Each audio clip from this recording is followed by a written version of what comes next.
Hi, I'm Karen Perez, Chair of Hillsborough County School Board. I want to welcome you to Hillsborough County Public Schools, a donde servimos más de 200,000 de tus estudiantes. That includes children in preschool and adults through our workforce program. Hi, I'm Jessica Vaughn, the school board's vice chair. Our district is the 7th largest in America, and our team is made up of 24,000 people working at close to 250 sites across the county.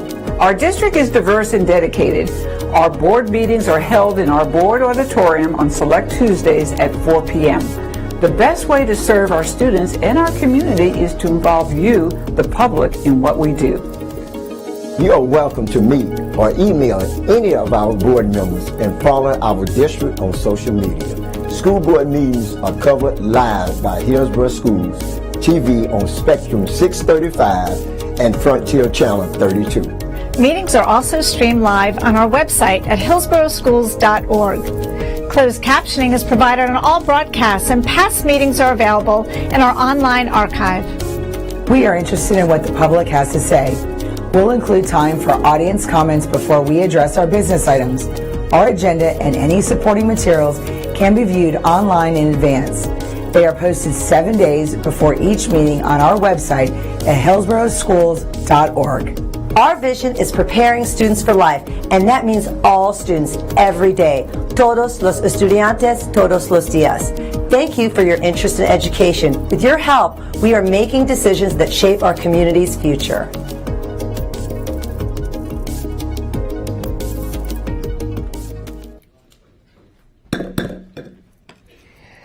The board meeting for March 5th is now called to order. Member Vaughn will now lead us in a moment of silence, followed by the Pledge of Allegiance. Thank you. Please join me in a moment of silence.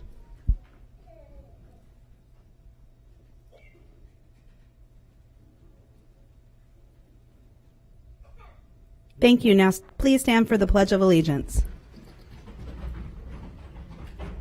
I pledge allegiance to the flag of the United States of America and to the republic for which it stands, one nation, under God, indivisible, with liberty and justice for all.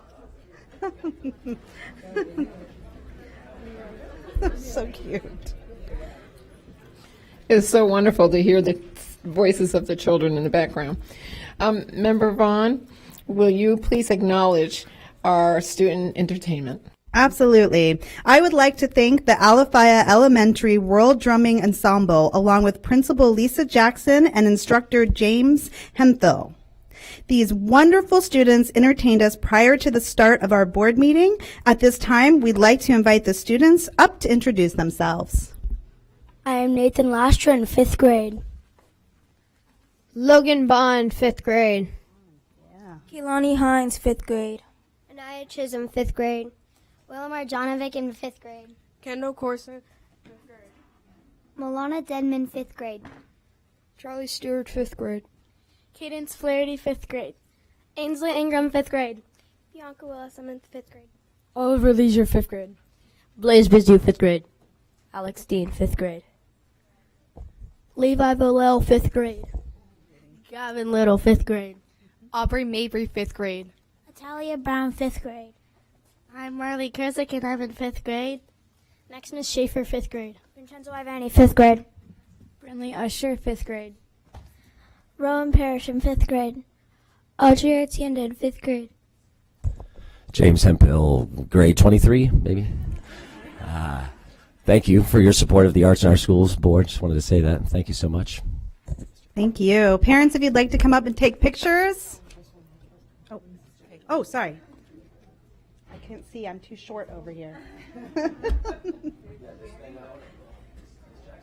Miss Jackson, do you want to introduce yourself? Hi, I'm Lisa Jackson, principal, very proud principal of Alafaya. Thank you.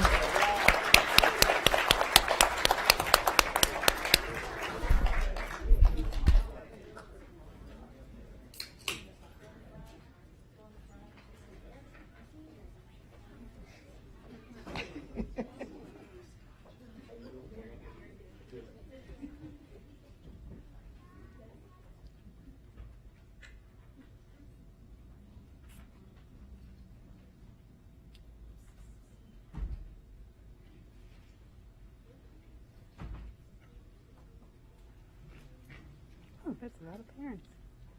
I like it.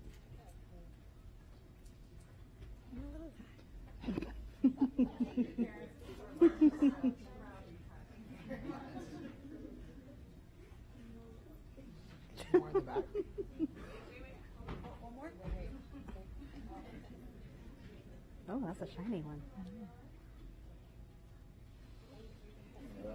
Thank you. Awesome job. Nice.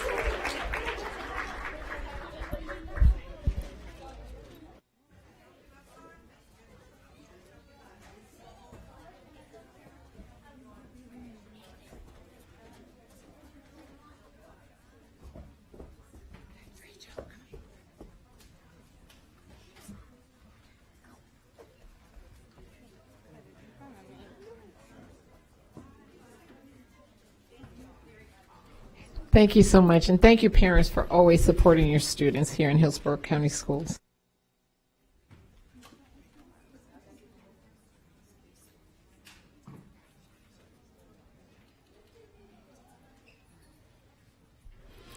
I need a motion and a second to adopt the agenda. I have a motion by Member Gray and a second by Member Washington. Any discussion? Seeing none, please vote when your light appears. It passes unanimously. Let the record show that all board members are present. I have two sets of minutes to be approved today. January 30th, 2024 school board workshop and February 20th school board workshop. School board meeting. I need a motion and a second to approve these items. I have a motion by Member Vaughn and a second by Member Gray. Any discussion? Seeing none, please vote when your light appears.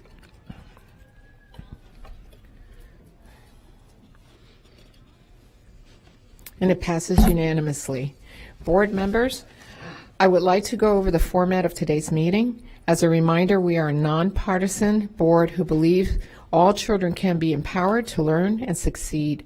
Our decisions will be made with that understanding. To pave the way for efficient and effective agenda statements and/or questions, board members will have 5 minutes to speak with 30 seconds for final thoughts. Afterward, the superintendent can respond.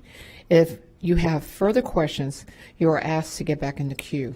Member Vaughn will now read the board guidelines. As we begin this afternoon's meeting, please allow me to quickly review the format of our school board meetings. Please silence all electronic devices. There are speakers in the room behind me that allow board members to hear the meeting upon stepping away from the dais. This meeting can be viewed with closed caption on live webcast on cable TV and on the video monitors here in the auditorium. It can also be viewed with closed captioning in the online video archive.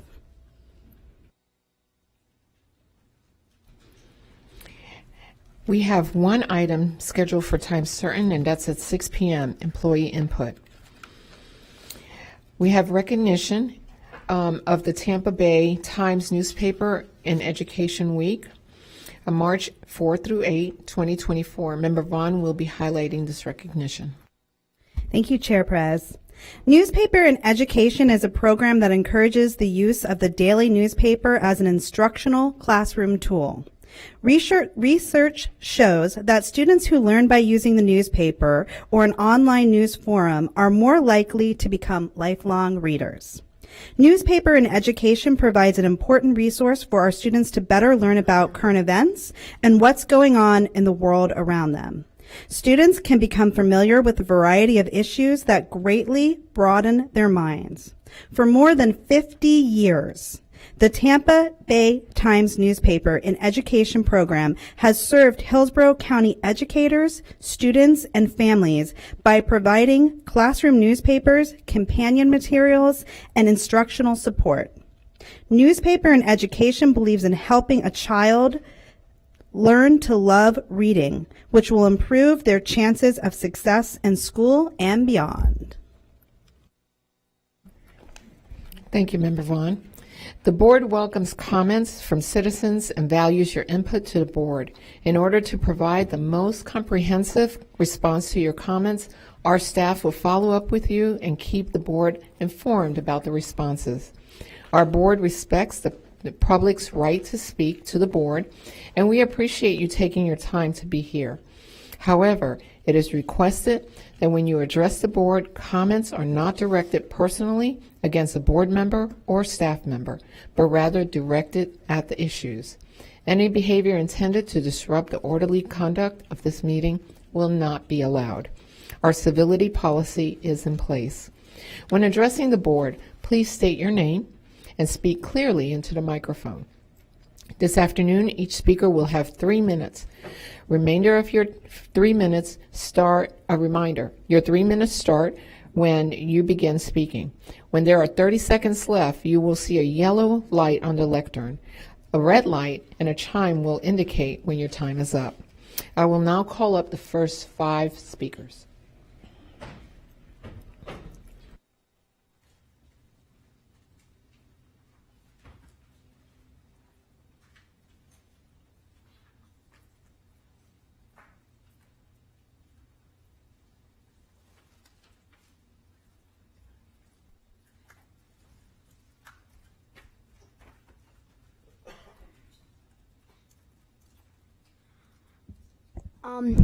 I think Apollo Beach Elementary should go to K through 8th because all my friends are so nice, and I just want it to go so I can have friends for a longer time.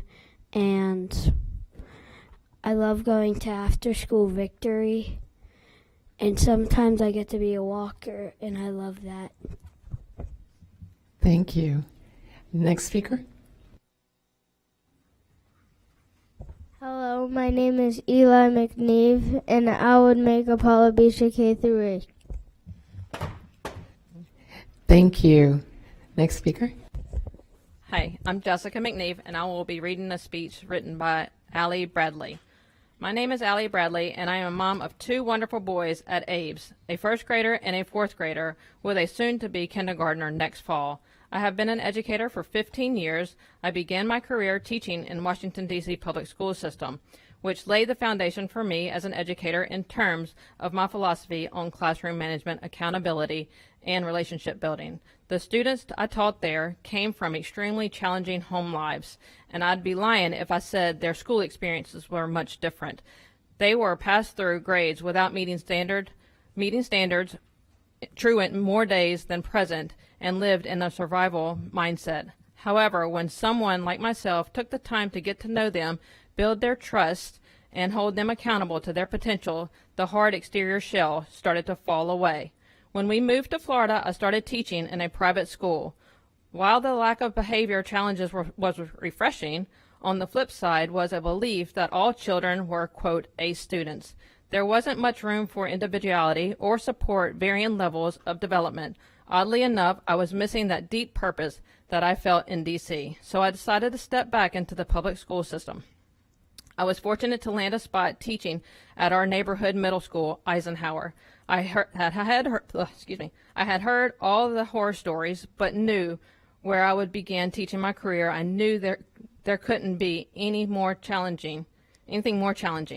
What I found was that not that the kids were more challenging, but because kids are kids, but that administration did not hold the kids accountable for their behaviors or to their academics. Eisenhower isn't a bad school because they have, quote, bad kids. It struggles because administrators don't stay there long enough to make a difference, and the ones that come through there are not the right leaders for that population. I knew that year that I did not want my children to attend that school. I watched day after day as the AB students sat complacent and stagnant in their learning because the behaviors that are tolerated at that school derailed lessons in almost every classroom. That is not what I want my child, and probably not most parents want for their children. Our children need better. Our children deserve an education space where they are supported, challenged, accepted, and held accountable. I eventually moved on to a local charter school where my oldest started kindergarten in hopes of finding an academic setting where he would thrive. Unfortunately, it was riddled with bad experiences, lack of qualified educators, and inexperienced leadership. While I am still currently working at the same charter school, when the opportunity opened for choice in Apollo Beach Elementary, I took it because I value my children's mental health, their safety, and their growth. While Abe's has been an adjustment for my fourth grader due to the years of not so great education in charter school. Thank you. Will the speakers 5 through 10 please line up? I'm going to finish this letter for her. I'm actually a graduate of Plant High School a few years ago, and I'm the grandmother of Easton and Eli McNeve, who go to Apollo Beach. And I'm going to just finish this letter because I think it's very important. He loves school. He is finally understanding hard work in the classroom and takes pride in the reward of his hard work.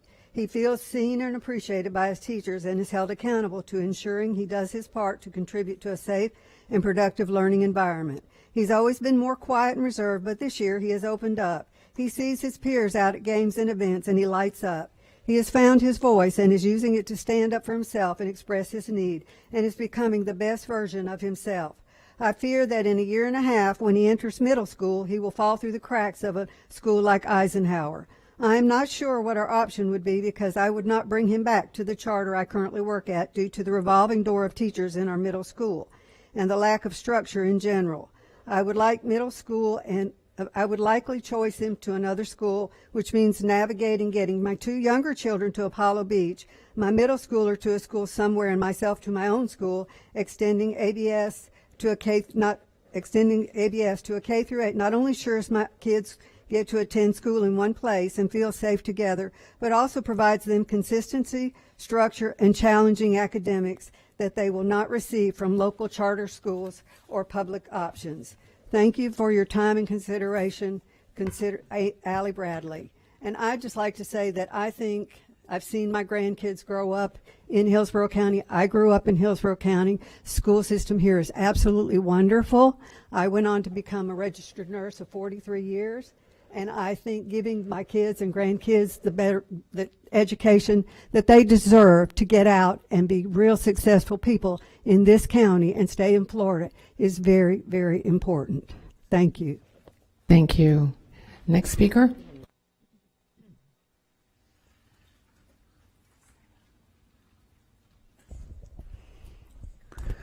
My name is Victor, and I would like this school to have Apollo Beach to have an 8th grade because it has a lot of people, and I like how there's a lot of people, and I like that they're my friend. Thank you. Next speaker. My name is Roman, and I want to be a K through 8 because I have a lot of friends and they're nice, and I want my teacher, and she's nice, so I be good in my classroom. Thank you. Can speakers 10 through 15 please line up? Good afternoon. It's good to see you all again. My name is Colleen Bianucci, and I'm part of the Apollo Beach K-8 initiative. Today, I would like to address the new Tampa project that was announced last Thursday, involving 2 new buildings for Stuart Magnet Middle and Just Elementary School. While I understand it hasn't been officially voted on by you all yet, it's hard to believe that it won't be passed when the Stuart principal posted a letter to the community on their school website, stating that we are embarking on a significant journey, one that marks a milestone for our school in the city of Tampa. The district announced plans to build 2 state-of-the-art facilities for Just Elementary School and Stuart Middle Magnet School, an investment of more than $70 million. Now, I'm not here to ask you to vote against it. I understand the area of Tampa has experienced incredible growth, making it necessary to expand. However, I am here to point out that, like Stuart's community, Apollo Beach has experienced incredible growth in the past few years and will continue to experience growth for the foreseeable future. While it's easy to overlook us because we're not located in the heart of Tampa, we are busting at the seams. There have been concerns about building on Apollo Beach's campus, being that it is located on a flood zone. But interestingly enough, Stuart is also located on a flood zone. And what I find most interesting of all is the projected costs. The Stewart projected cost is estimated to be over $70 million, whereas Apollo Beach's project is estimated to cost somewhere between $26 and $40 million. As a former English teacher, I'm definitely not a math expert, but I am pretty sure that our project is considerably less money. I've stated in the past, and I would like to reiterate today, that our community isn't looking for all the bells and whistles. We recognize that we're not going to receive a world-class track or a fancy auditorium. In fact, I have parents constantly asking me, why can't we just put up some trailers? The parents in Apollo Beach are looking for a viable public school option for our middle schoolers because we truly value middle school and we truly value the public school system. We're asking that we can all think outside the box. Let's explore options like turning us into a marine science center. Or another idea, we know that there are funds that will be dedicated to a future unnamed Waterset Elementary in Apollo Beach. However, we have a lot of elementary schools. So is it possible to allocate those funds to the Apollo Beach K-8 project instead? Please, like I've asked you in the past, let's all think outside the box. Let's work together and improve the quality of education for our students that are living in Apollo Beach. Thank you for your time. Thank you. Next speaker.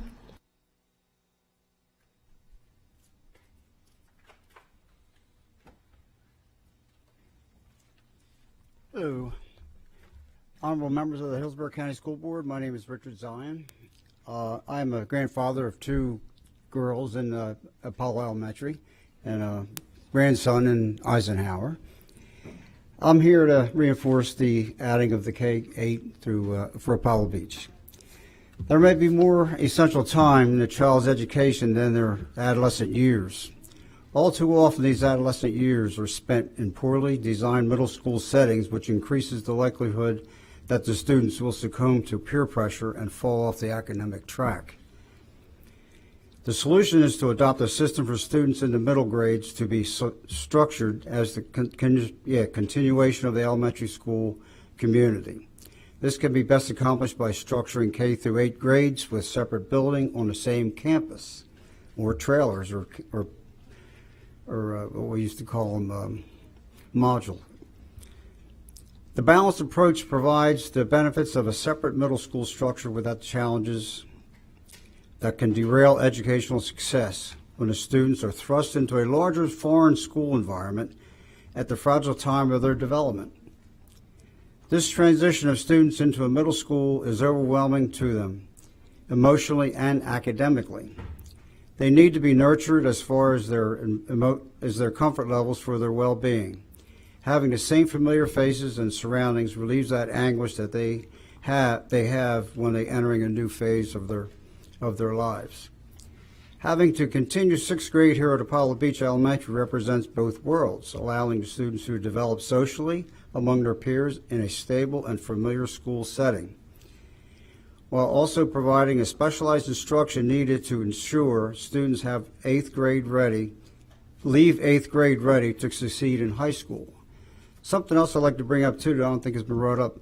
Once the kids here, all the walkers, the bike riders, and the car riders, they all will stay there. So they won't be used by the transportation department of the schools, which alleviates transporting a lot of kids back and forth. So thank you for your time and good luck. Thank you. Next speaker.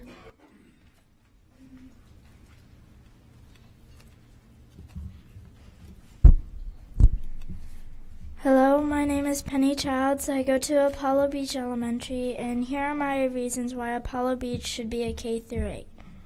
My first reason why Apollo Beach should be a K through 8 is that most middle schools in Hillsborough County are graded C's or below. My second reason is that parents would have to drive an hour or so just to get their kids to a good school. My last reason is that my best friend Addison, she moved away at the end of last school year because, well, there are a lot of reasons, but the main one was because her older sister Tinsley was getting out of elementary. Her mom couldn't find a good middle school, so they moved to Alabama. If our school turned to a middle school, she might move back, and I would be so happy. I would also like to add that the idea for a marine science or STEM magnet program at the middle school would be a great idea. I am signed up for a Suncoast Youth Summer Camp at the Conservation Center. We did a field trip to the TECO Manatee Center once, and I bet we could form a partnership with them. The possibilities are endless. Maybe even a green, environmentally safe building can be built with solar panels on the roof. So please, please, please make our school Apollo Beach a K through 8. Thank you. Have a good day. Thank you. Next speaker. Good afternoon, school board members, Mr. Superintendent, and our guests viewing at home. Hi, Mom, and the audience. My name is TJ Childs. We met last month. I'm a King High School class of 2004 graduate and an 8-year highly effective teacher at Armwood High School. As we talked last month, my daughter and I are here to support the K-8 initiative in Apollo Beach. Last month, I was pleasantly surprised to hear from members of LULAC and hear Member Gray bring up the Hispanic population of South Hillsborough County.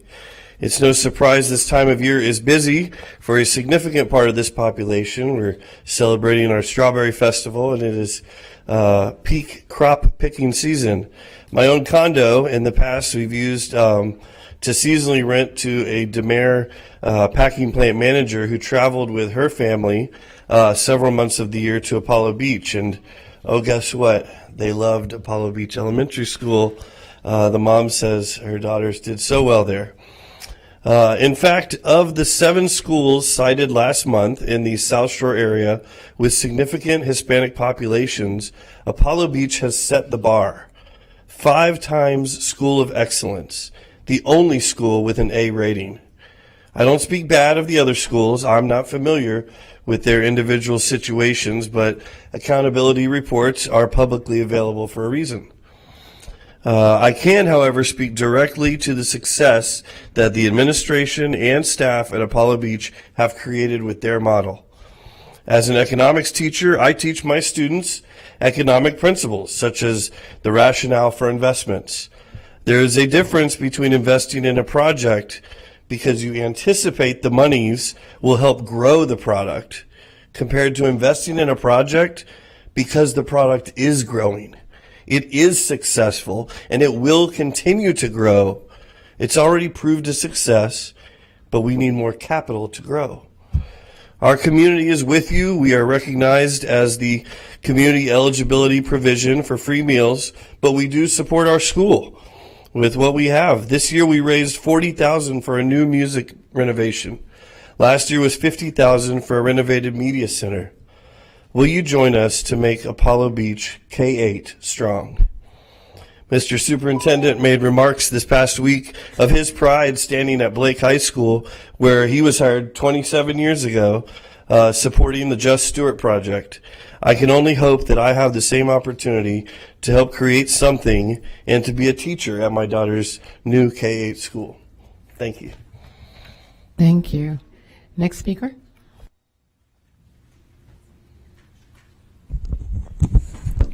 Good. Pleased to meet all you guys. I think I've met a few of you, and it's been a pleasure. I'm going to talk a little about Apollo Beach. I'm not going to talk about how great it is or anything. We're going to talk a little economics. I'm in the corporate world, and we feed off a 5-year plan as well. Guess what, guys? That 5-year plan is fluid. You take that money and you invest where it needs to go to accelerate your product. Some products are not doing that well, so you make sure. Where's your growth right now? It's down where we are. Let's also talk about what you did with the middle school that you put down there. None of our students can get in there. It's bringing people from out of our community. There are no spots. So when they get out of 5th grade, what are our options? When I leave my neighborhood, there are 3, I'm holding up 4, can't count. There are 3 middle schools that are closest to me. None of them are Hillsborough. They're all charter schools. If we have that many charter schools in that drivable of an area before I hit your middle school, we got a problem. You've already heard from our county commissioner. You've heard from our congressman. We have a problem. We need to find solutions here. Now look, when I met with a few of you, there were 3 things. You're in a flood zone. You're not in my 5-year plan. And what was the other one that I'm drawing a blank on? Oh, it was too expensive. You guys are about to vote on something. It's in the floodplain. It's not in your 5-year plan. And it's a lot more expensive than what we were going to be. You've heard everybody say we don't want the bells and whistles. We want what we can. We want to create a community. You have a great community. I was raised in politics. I understand how difficult your job is. I really do. But guys, what we're hearing is you got to be louder. They're here, they're being loud. But I always looked at my father and said, shouldn't it sometimes just be the right darn thing to do without us being loud? We can be loud if that's what you want us to be. We're trying to work through the system the way you want us to. And we're trying not to be ugly about it. But there's a problem, and we need you to address it. And you're not. And that's where I'm a little frustrated. We've been asked for the daddies to show up. I'm the first round. There's a lot coming. We understand it. I've taken time out of work. I'm here. But we're asking you, please, ladies and gentlemen, do the right thing. Get off your hands. Make a vote for this. This area is seeing growth. I don't want my kid in a charter school. I don't want my kid in a private school. I came from a single mother who was a teacher. She would roll over in her grave if I put my kid in a private school. So please, take this initiative up and bring it to a vote. Thank you. Thank you. Next speaker.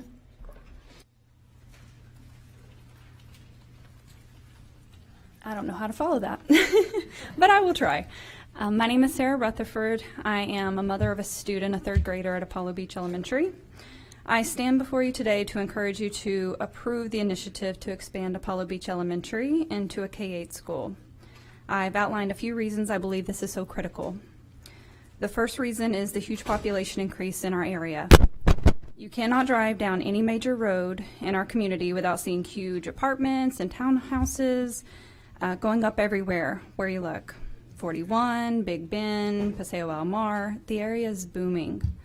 This is bringing more and more families to our area, but our community is severely limited on public school options with no active plans to meet the demands of the growth. Number 2, we currently only have 2 public middle school options depending on where you reside in Apollo Beach, which are York and Eisenhower. Neither of these are truly viable options, and I'll explain why. York is a great school, however, it's a choice school, which others have already mentioned, and our parents can't get a spot, even for younger siblings, which results in parents traveling to 2 separate middle schools to drop off their children. Parents are now placing their children on a waiting list and pulling them out of Apollo Beach Elementary prematurely just to have a guaranteed spot for their child. Eisenhower, on the other hand, is a completely different subject. The last update I could find rated it in the bottom 50th percentile in the entire state and is trending down. I imagine each of you pursued your positions on the board because you value children's education and wanted to make a difference in our community. Likewise, the parents of our community value our children's education and struggle with the fact that the only guaranteed public school option will require our children to leave an A+ school rated in the top 20% in the state to go to a low-rated school.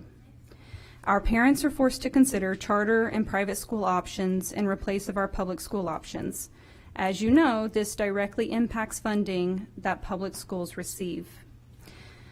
And lastly, with Apollo Beach Elementary, this was previously mentioned, but a lot of what speaks to a school is the administration. And the teachers there, you know it's a good school when the teachers went to that school and come back, as their alma mater. Also when a teacher has been there for years and years, right? They're going to leave quickly if they're not happy, if they're not supported by their administration. We see that at Apollo Beach Elementary. They are supported. We have a great administration. So not only are we pointing out the problems and challenges we are facing, but with this initiative, we are presenting a completely viable solution that will help meet the needs of the growth in our community and allow our children to remain in the public school system, all while continuing to receive an A+ education. Thank you. Next speaker, and can I get speakers 15 through 19 to line up, please?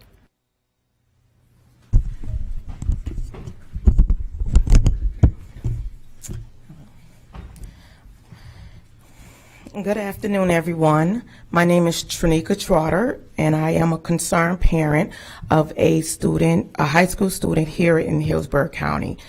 Today, I want to address the lack of support for victims of students of violence during an open criminal investigation. On November 28, 2023, my daughter was brutally attacked by 3 male schoolmates, resulting in a trip to the emergency room. Despite my immediate notification to the school administration the next day and stressed that there would be ongoing criminal charges, little support was provided. On January 8th, 2024, one of the attackers returned to school without no notification, which re-traumatized my daughter. Despite my efforts to engage with school officials, they proposed solutions like Hope Scholarship and a safety plan, which was inadequate and punitive to my daughter. I followed all the one-fit-all protocols, contacted numerous officials, and faced policy barriers, all while my daughter's mental health deteriorated. Meaningful actions was only taken when I mentioned I will be questioning the process at the school board meeting today. The school system's focus on mental health must be extended beyond the rhetoric to practical support for victims. When will the system prioritize the safety and well-being of all students? How can we ensure that students won't feel unsupported while navigating these challenges? As a licensed clinical mental health person, it is time for real change to protect the whole child and foster a culture of safety and support in Hillsborough County schools. Thank you. Thank you. Next speaker.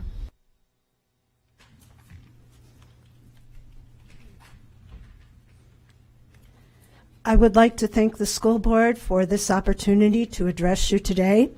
My name is Linda Wassam, and I am a resident of Apollo Beach. As a retired teacher, I have always supported public education.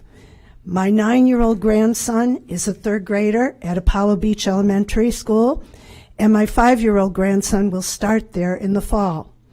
After 43 years of teaching both elementary and middle school students across 3 states, I feel compelled to speak on behalf of my grandsons and the other families in our community. Parents, grandparents, neighbors, and students are all here to ask you for your help. Our area is growing so fast that our schools cannot keep up. Therefore, I'd like to support the K-8 initiative by sharing some research on the benefits of K-8 schools, as published in the September 2017 issue of the Tampa Bay Parenting Newsletter. First, a K-8 school allows teachers and staff to collaborate across the grade levels, fostering a sense of community and a nurturing environment that increases self-esteem. Second, parental involvement is crucial to a student's success. When students move to the middle school, this tends to drop off, but not in a K-8 school.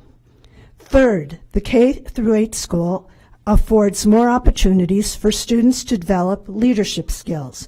It provides them with opportunities to mentor younger students. Fourth, the K through 8 schools don't require adjustment to a new campus with a new set of rules. K-8 students also report feeling safer at school with fewer disciplinary incidences. This decreases anxiety and frees up time for the students to discover their individual strengths. And fifth, studies show that SAT scores in core classes are higher in a K-8 school, and students are more likely to enroll in advanced studies. Student GPAs also tend to be higher than their peers in traditional middle schools. Throughout my teaching career, I have personally observed all these advantages. I urge you to drive through the South Shore community. Notice the number of new homes being built and the increasing amount of traffic. Then you will understand why we are desperate to ensure that all our kids have the resources they need to excel. A K through 8 school. Thank you. Thank you. Next speaker.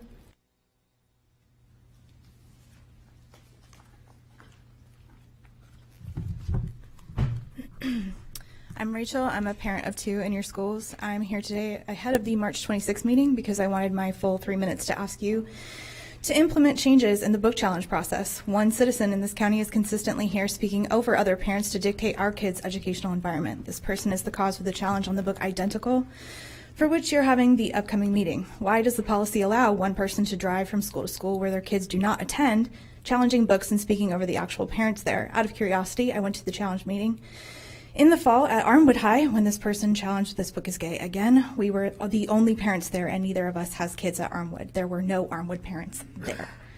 How is this set up prioritizing parental rights in education where a person who lives 40 minutes from a school where our kids don't attend can affect change, but the working class parents who do have children in attendance cannot even make that meeting? Similarly, it is hard for me to get here for meetings to speak for my kids as they get out at 3:15 and I can't make it here by 3:45 in order to sign up unless my husband takes hours off of work. But this one person is here every month to speak over me. This system only prioritizes people with means who desire to marginalize other parents and create a prolonged and expensive temper tantrum. The same will happen at the March 26th meeting about the books, blankets, and Identical. Just like last year, the people with means, some of whom will fly in from out of state, will speak over me at my children's school board, alleged taxpayers, will come and say that the meager cents that they pay entitles them to an equal say in my kids' education. My question is, do you let this stop at books, or do they also get a say in my kids' IEP plans? It's imperative that you change this setup so that one person is not causing unwanted changes for the educational environment of other people's kids. Someone who confidently says that social emotional learning is Marxism isn't someone I feel comfortable with having power over my kids, since SEL is used to help us create IEPs. I don't want policy dictated by people who demonize social emotional learning and say that consent is the language of groomers and subjectively defines illicit material as whatever makes them uncomfortable. One person having this much power over which books are in schools is wrong. This is the same person whose antics holding up images from the book blankets at this podium cause people to call for the doxing of your police officer. It's inappropriate to allow one citizen to speak over so many parents about our kids' schooling. This is not prioritizing my parental rights. Every parent can opt out of whatever makes them uncomfortable. I do this often, but I want my right to opt in just as much as I want my right to opt out, and I don't want another parent who is not a qualified professional making that choice for me. One person, I would ask that the board create and implement new policies that I'm not being spoken for and over by random people who don't know my kids. Let me do my job. I know how to contact my kids' media specialist to say no thanks about books. She is an email away. Our media specialist is great. I don't need Julie Gebhardt's or board involvement in that. I respect other parents' right to opt out, but I want my rights to opt in. We are an active duty family. We have unique challenges. I don't want civilians who don't know our circumstances making calls on what's best for us. Thanks. Thank you. Next speaker.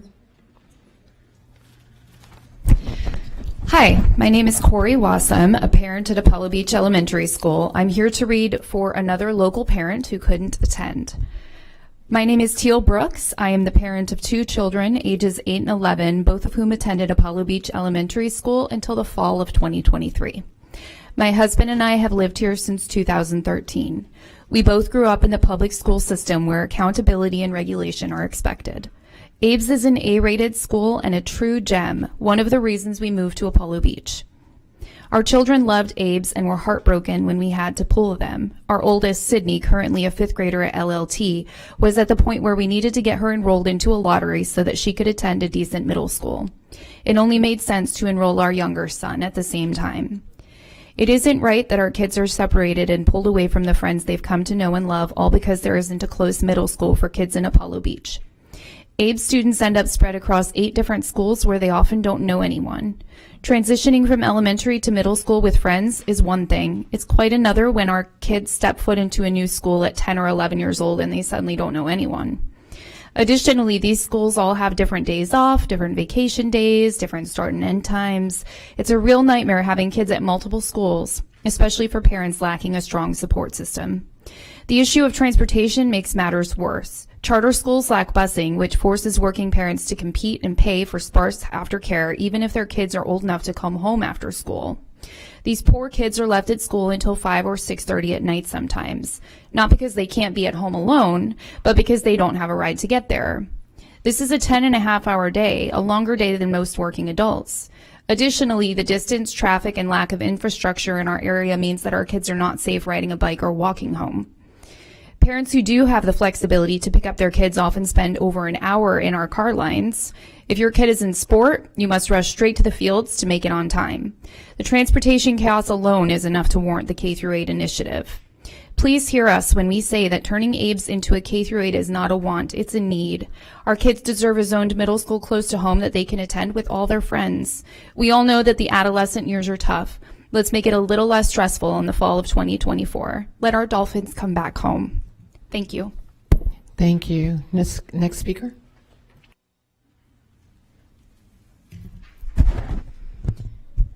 Good afternoon, Superintendent Ayers and school board members. My name is Christy Gatto. I have a first grader, Brielle, and a third grader, Liam, at Apollo Beach Elementary. I am also an alumni of Apollo Beach Elementary. I have seen the growth in our area for the past 40 years and not seen the additional schools needed to support this growth. Abe's opened in 1982. The furthest back consensus data I could find was 1990, when Apollo Beach had 6,025 residents.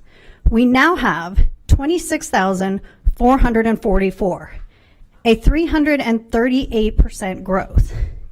That is a lot of additional taxpayers paying towards education in our area, and I have not seen the equivalent investment in our schools based on this growth. Our zone middle school was built in 1957, which not only serves Apollo Beach, but Gibsonton and Riverview, which have all had tremendous growth. The K-8 school that was built in our area is not a zone school, but a magnet on a lottery system open to all of Hillsborough County. I have applied to this school for my children and not received a spot for either one. It appears almost impossible to get into, and if I'm lucky, I might get a spot for one of my kids, forcing my family to make the decision to split up my elementary school kids to secure a spot for one of them in a good middle school. Based on multiple research studies, as well as benefits for our community, these are the benefits I see of the K-8 model for Abe's. Students who transition to schools without their friends have increased feelings of isolation, disengagement, and alienation. This would help with that issue. The kids have greater sense of school community. It will keep students in the public schools versus leaving for charter, homeschool, or private schools. Young adolescents crave connection, and giving them this K-8 helps them with that, keeping them with their peers and the staff that they already know. It will keep other schools in our growing area from being over capacity. It will keep traffic and buses from traveling further away, putting more stress on our roadways. And studies show that kids in K-8 have higher test scores in math and reading, better attendance, and more self-esteem. Abe's has proven to be a successful school year after year with a strong administration, faculty, test scores, and sense of community. It is a place teachers want to be and students want to learn. Please do the right thing for our children, our school, and our community, and invest in their education. Thank you. Thank you. Next speaker.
Well, yes, I'd like to issue an explicit content warning if anyone that's left in here is still sensitive to this content.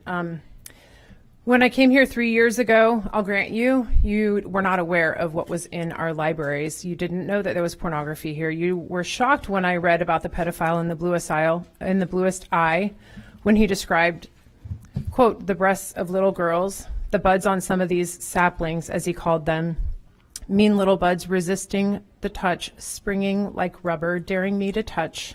I couldn't keep my hands, my mouth off them. He talks about their sturdy little tits. This is what my daughter was asked to read in high school. She came home, asked me to buy this book for her.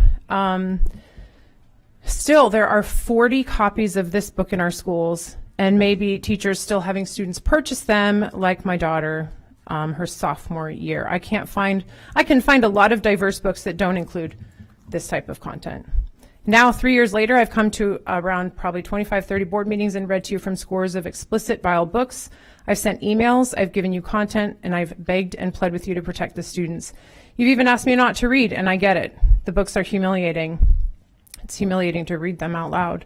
You've taken away the posters of the naked sex scenes, the contents of your books, and it is embarrassing. But nothing.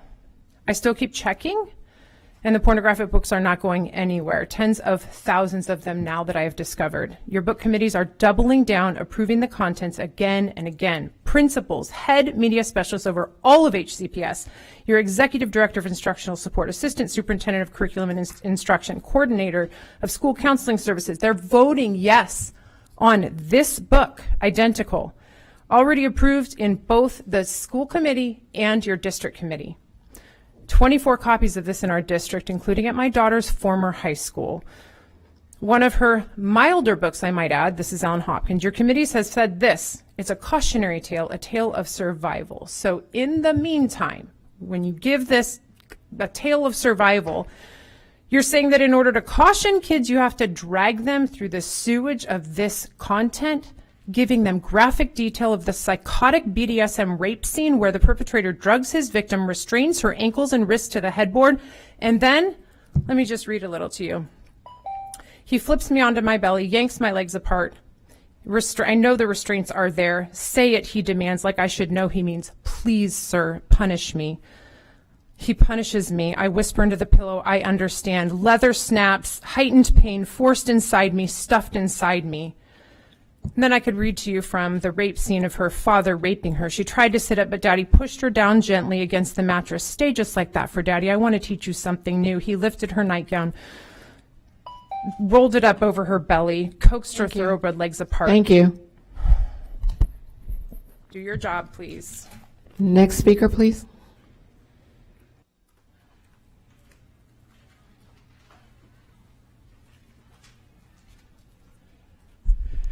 Terry Cisco, founder and president of the Chamberlain High School Legacy Alliance.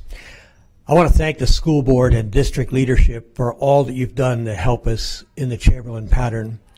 Each person sitting behind me has given us time from their busy schedules. They've listened and responded.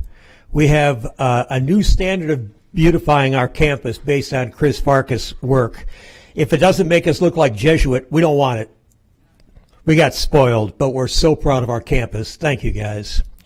However, if there was a study done on how to convert a high-performing high school into a low-performing school, Chamberlain is the poster child.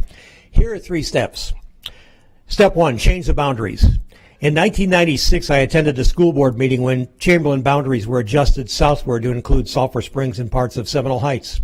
Right after the vote, my dear friend Walt Sickles came down off the dais and asked what the board had just done. My response was that Chamberlain would never again be the same dynamic educational institution. Step number 2, surround the school with magnet and attractor schools. Just one example is making Buchanan a bioengineering school and doing nothing for Adams. As an aspirational parent, would you prefer to say your child is in a bioengineering program or is it Adams? The magnet and attractor schools have poached the fast 3s, 4s, and 5s away from schools like Chamberlain. Today, as you're keenly aware, the PM1 for 9th graders at Chamberlain placed 91% of them as fast 1s and 2s. 91%. Step 3, take away its treasured mascot, which since 1956 was a symbol of pride and created an expectation of high achievement. I love the Storm and understand the action, but this single move disconnected the alumni and community from Chamberlain. What was once a strength of Chamberlain has now been diminished. I'm 72 years old. I do this because I absolutely love all of our students, especially the 1s and 2s. We so value our principals, our administrators and the staff in our schools. They are consummate professionals.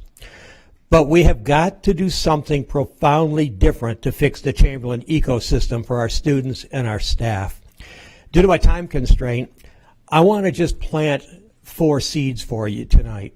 Number 1, I want to establish a Chamberlain pattern vertical to complement the horizontal structure of management.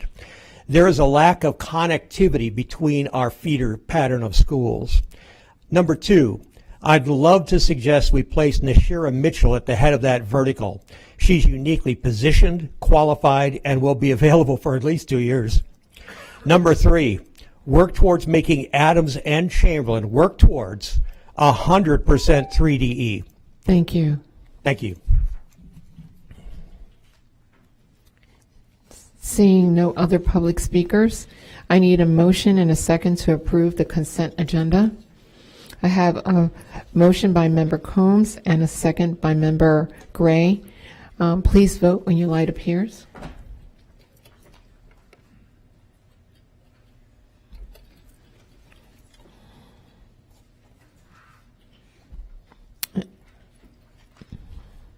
And it passes unanimously. The consent agenda has been approved. I now will call on Superintendent Ayers to highlight our administrative appointments. Thank you. Thank you, Chair Perez. Board members, we have 2 principal appointments on the consent agenda this evening. Our first appointment, and Pablo, if we want to get the slide up there, we'll start with Andrea Briner. Andrea, if you could please stand. Andrea Briner is your new principal at Summerfield Elementary. So, yeah, you go right there. It's good. I'm going to read your bio. Andrea is a product of Hillsborough County Public Schools and graduated from Armwood High School. She began her teaching career as a first grade teacher at Seffner Elementary in 2005. 2010, she became the ART at Turner Elementary. And then in 2013, she was appointed the assistant principal for elementary instruction at Shaw. In 2015, she became assistant principal at Cypress Creek. And then in 2021, moved to her current site as the assistant principal at Summerfield Crossings Elementary. So, ladies and gentlemen, our new principal at Summerfield Elementary, Andrea Briner. Congratulations, Andrea. And we do have, 2 individuals. So Brian Harvey, the current principal at Summerfield Crossings, who has mentored Andrea the last couple years. And then Carmine Alfano. Carmine is here. Carmine retired from Summerfield Elementary. So Andrea is taking Carmine, if you could stand. Carmine, 26 years, Hillsborough County Public Schools. And 7 years, the last principal over at Summerfield. So congratulations, Carmine, to you in your retirement. Our other principal appointment this evening, she actually could not be here, but Daphne Forqueen is the new principal over at Twin Lakes. So congratulations to Daphne, even though she's not here, I'm sure she's listening. Another HCPS product. Daphne graduated from Hillsborough High School in '83, began teaching in the district in '87 at Crestwood, Mendenhall, Cahoon, and Claywell.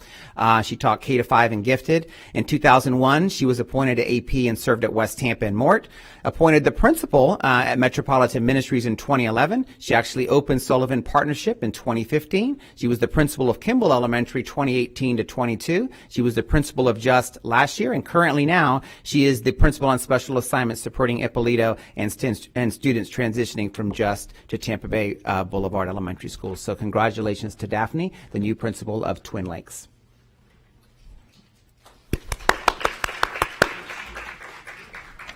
Madam Chair, those are our 2 principal appointments. Congratulations, Principal. Now we will pause for a moment for those appointments and their families that would like to exit the boardroom. And congratulations again.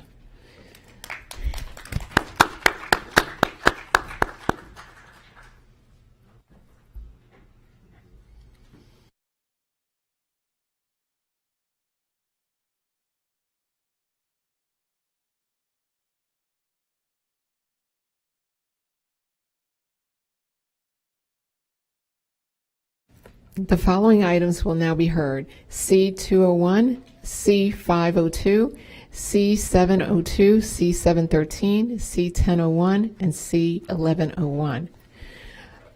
First item 201, application for Florida Post-Secondary Comprehensive Transition Program. Superintendent Ayers will highlight this item. Thank you once again, Madam Chair. The Florida Post-Secondary Comprehensive Transition Program, the FPCTP, will provide an opportunity for adult students with intellectual disabilities to participate in traditional career and technical education programs and receive additional supports to increase their likelihood for completion of the program, being employed, maintaining employment, and earning an industry certification.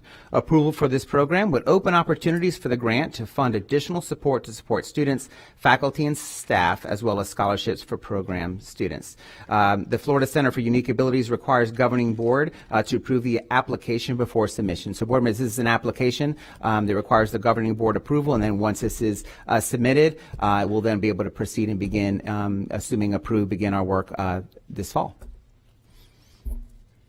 I need a motion and a second to approve item C201. I have a motion by Member Washington and a second by Member Rendon. Member Gray and Member Rendon, you pulled this item.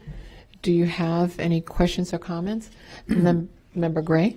Thank you, Madam Chair. I do have some comments. First, I'm just very excited that Kinksha Parham is part of the equation. Thank you, Kinksha, for your just monumental service to our district. Thanking Scott Brooks and Career Sauce. You know, Superintendent Van Ayers, I've said before that more attention needs to be taken for our ESC population. And I'm happy, even though it's a small give, it will be, I believe, very effective, and I'm thankful. I just had a few questions, and I should have asked Scott. I don't know if, oh, there you are. Okay. Mr. Brooks, when they're certified, will they be able to serve like as paras? I mean, just share how they will fit into our school site system. Yes, ma'am. Once these students graduate from Irwin and that program, then they would be eligible to be hired by us, hopefully as lunchroom workers. That's one of the fields that we've had some success with our culinary arts students that have went through, got their certification, worked with us, and then were hired. I won't say lunchroom ladies, but as lunchroom personnel throughout different schools in our community. Well, that's wonderful. How do they fit in with Career Source? I was reading the contract. Yes, well, Career Source is just one of the other funders or folks that works with us. This one specifically is really working with the partnership with UCF in order to help pay tuition. This program is really a university-driven program, so some folks may be aware of USF or UCF or some of the places like that where they actually pay for housing and tuition and all these things. And so ours is a little bit different because our tech colleges don't quite do that, but this program will offer them tuition assistance and hopefully for our high-functioning students really be able to get employed. That's our goal is to truly bring them on board, try to our best to give them as many supports as we can to get them hired in gainful employment. Oh, that's fantastic. Well, thank you, and thank you, Ms. Parham, also for leading the charge as well. That's all my comments. Thank you, Member Gray. Member Rendon. Thank you so much, and thank you, Mr. Brooks, and your staff for moving strongly on this project. The Center for Unique Abilities is a very unique organization that has been funded for several years and started with, my mind went blank, but it started out of the Senate that gave a way in which for individuals with significant disabilities, especially individuals with autism and other unique developmental disabilities, to be able to go through a program to have them a certified and a job skill to be able to have them become employed and then become a productive member of society. This is a unique situation for some of our individuals that have unique abilities that are in our schools currently right now, ages 18 to 22, where we are going to actually prepare them for life, prepare them to have some kind of meaningful opportunity to go out and be skilled. I think it's critically important that we recognize that with this grant, students themselves would be getting subsequent grants to be able to pay for transportation, pay for some of their needs, whether it's equipment, whether it's clothing, whether it's safety equipment. So it's an endless option of possibilities. It is up to this district to become innovative, to become new, to become far-reaching, and let this public know that individuals with unique ability matter just as much as everybody else, and we need to prepare them for life. We can take this grant and additional grants and go as far as we want to go to be able to prepare our students for life that have unique abilities. So I just want to make sure that we understand that this is 100% a priority to me. And I'd like to be able to have a quarterly update on where this grant lies in the next 3 months. I think it's very important that we move forward, and we move forward with rigor, because it is something that is lacking in our district, is to give individuals with disabilities such a lift up and an ability to become an active member and productive member of our society. So thank you. Thank you, Member Rendon. And to Member Rendon's point, many of our parents whose students go through our system until the age of 22, 21, they find themselves in a difficult place because they're not sure what to do, and they find closed doors a lot of times, not understanding how to navigate the system to which they need to guide their students with unique disabilities. With unique abilities, and assisting them, from our end to help their student navigate the system, along with their parents, is a game changer for them. So I appreciate this item, along with, from what I hear, with my fellow board members. So thank you for presenting this item to us today. With no other comments, please vote when your light appears.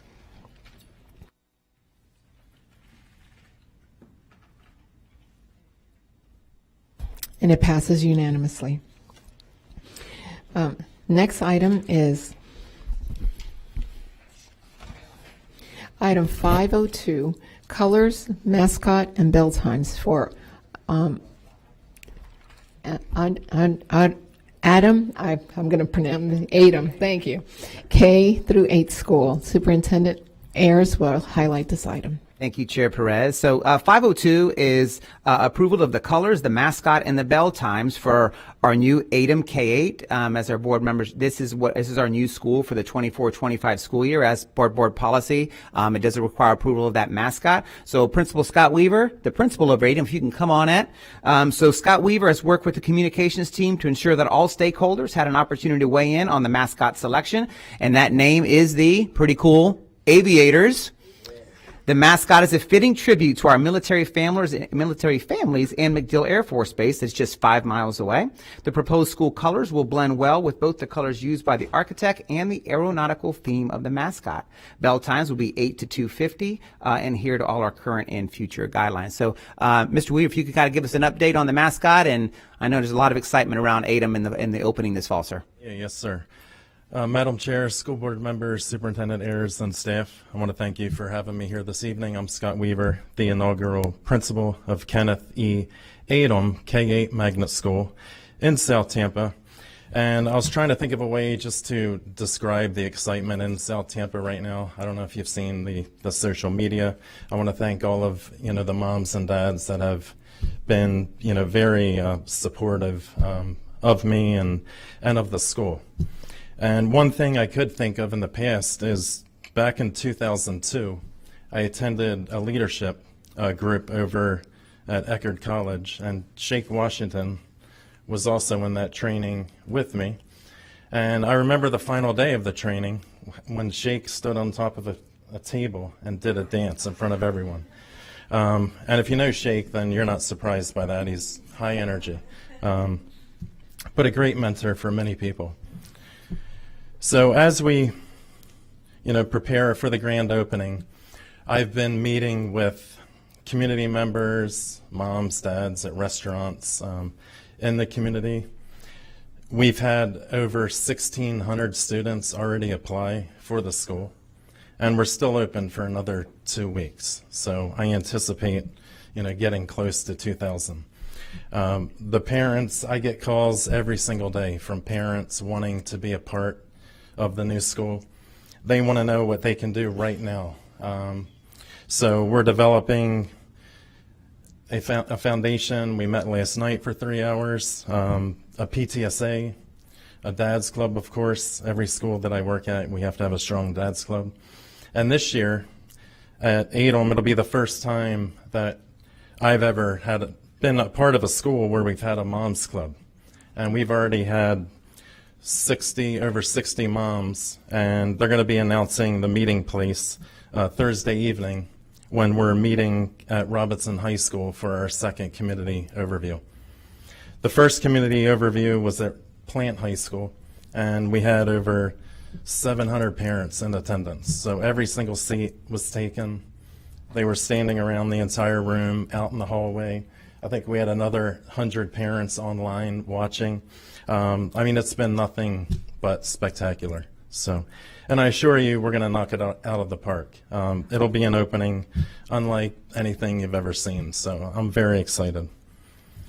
All right, so the first thing, as we prepare for the grand opening, there are a few remaining details that need approval.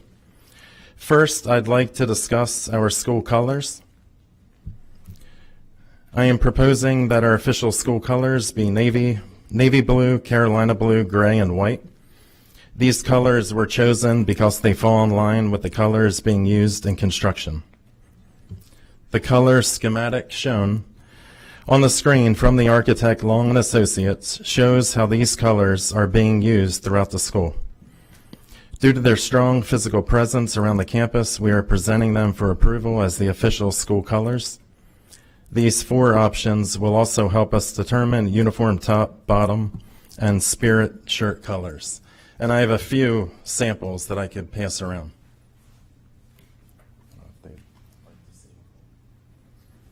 Are we allowed to keep those shirts? Okay, next I'd like to present our proposed school mascot and logo option. We released a survey to the community and prospective families, students, and staff, both online and during an information session.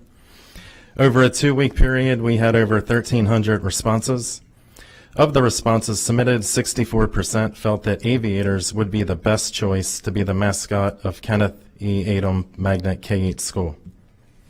Aviators is also a nod to our military partners at MacDill Air Force Base and a strong military-connected presence we have through our families.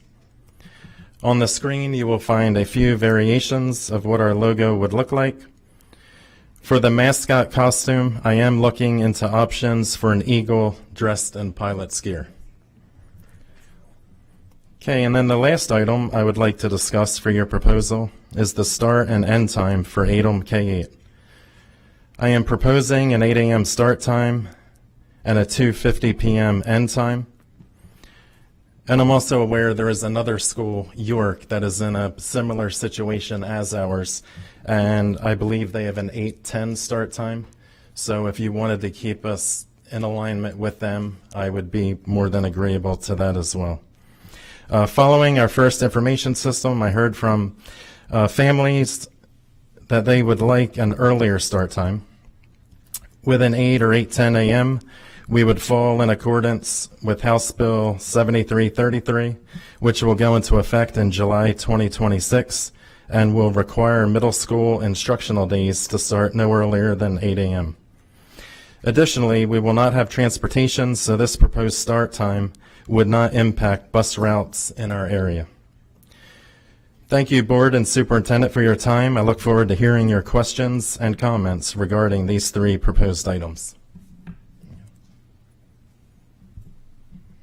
Thank you. I need a motion and a second to approve item C502. I have a motion by Member Hahn and a second by Member Gray. Member Vaughn and Member Hahn, you pulled this item. Member Vaughn?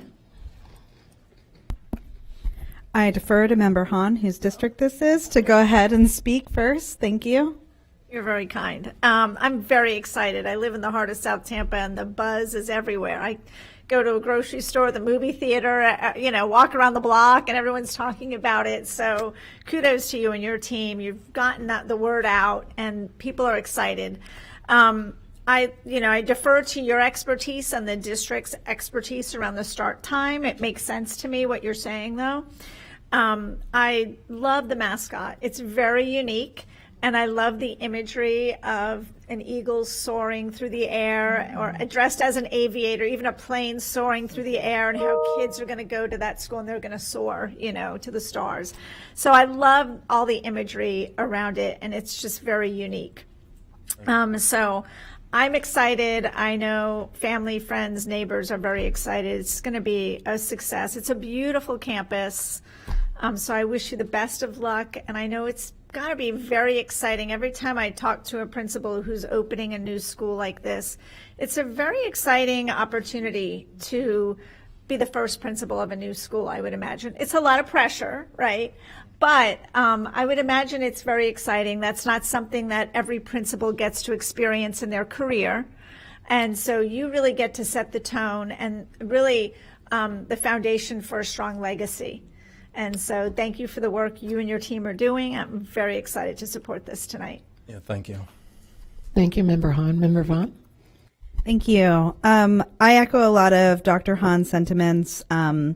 It is a lot of hard work, I can only imagine, to take on an undertaking of opening a school like this, especially when there are so many people involved, so many students who are already lining up. You said, you're anticipating 2,000 applications, which shows how much excitement there is, around this school.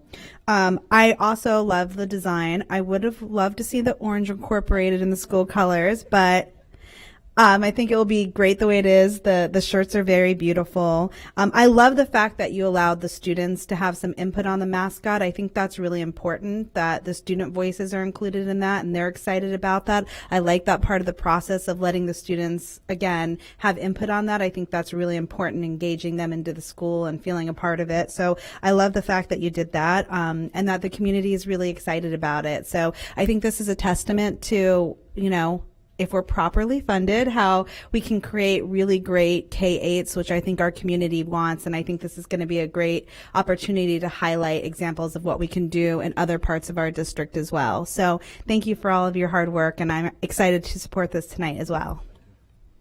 Thank you, Member Vaughn. Member Gray? Thank you, Madam Chair. And Mr. Weaver, you've always done such a great job at Roland Park with parents and, the dynamics of a lot of community and parental involvement is your wheelhouse for sure. Well, blue, by the way, is my favorite color, so that's great. I love the affirmation of, blue is a very strong color, navy blue is, and so is the military. So it seems to me just, really put in the same type of element, and then you have the aviations. I like the imagery that Member Hahn has shared to, soar to freedom, soar to greatness. Just a lot of that. I know that will be the families will be excited. Also, the start time. I think that you carefully thought about it. So the staff and I concur. But I'm very, very excited for you. You're going to have a wonderful experience and a lot of parent involvement, which is fantastic for the kids as well. Thank you for stepping up. Thank you, Member Gray. Member Rendon? Yes, thank you. Thank you so much for all your hard work, and it is such a neat experience, especially giving back to the military, and the design is just so fitting. I come from a little different perspective because many of the people that want to be applying to the school are members of my community out in the east side of Hillsborough County that are going to be working at the base, whether our military, our ex-military, or civilians, and they're coming very far. They're driving an hour in. They want their kids close to the base. And so have we looked at that in relation to our start times, of that start time at the base and relating to the kids that are be coming over with those civilians and military people coming from the east side of the county? Does that coincide with being able to be accommodating? And that may not be a question, it may be something y'all need to look into, but I think that is something we definitely want to look into because of the fact that I know a large portion of people that are applying for that want to have a school close, their kids closer while they're on base.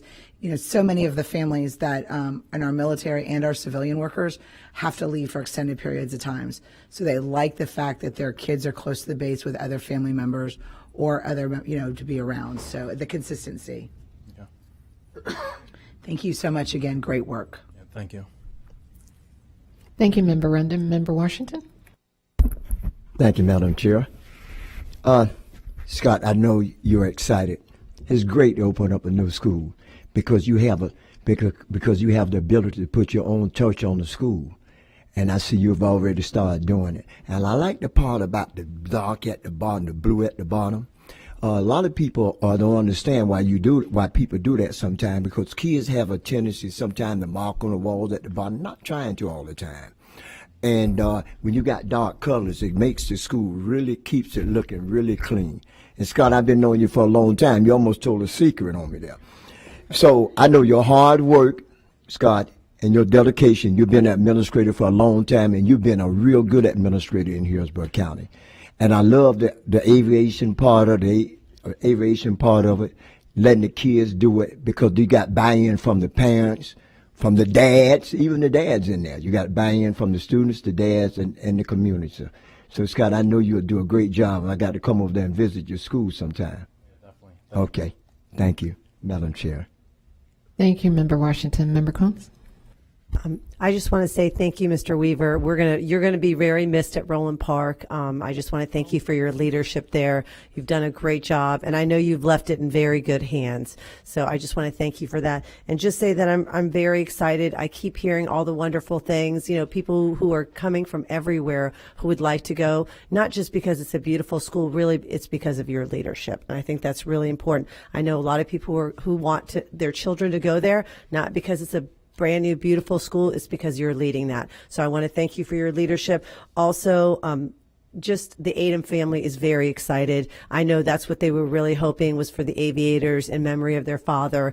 I mean, we just did a whole lot of different things with the ESE. We're talking about ESE students, and you know what Mr. Adom did with starting the Gaither Stampede and starting a lot of our different events around our ESE students. So I think it's just great that the family is very excited, and I know they're very involved as well. So I just want to say thank you so much, and we look forward to seeing what you do, because I know you're going to continue to do great things. Thank you.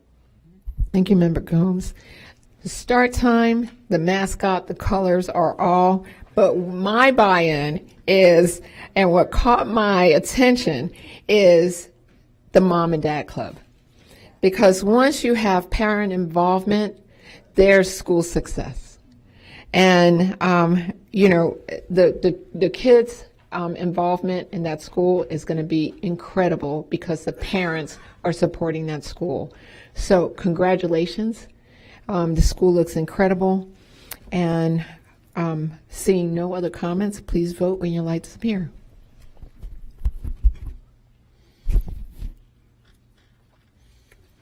And it passes unanimously. Congratulations. Thank you.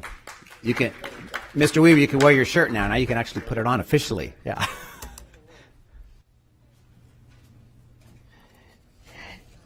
Next item is item 702, approve educational plant spot survey, 5.12, to establish Collins K-8. Superintendent Ayers will highlight this item. Thank you, Madam Chair. And this is the plant spot survey for Collins K-8. This is a new spot survey for the purpose of establishing Collins K-8.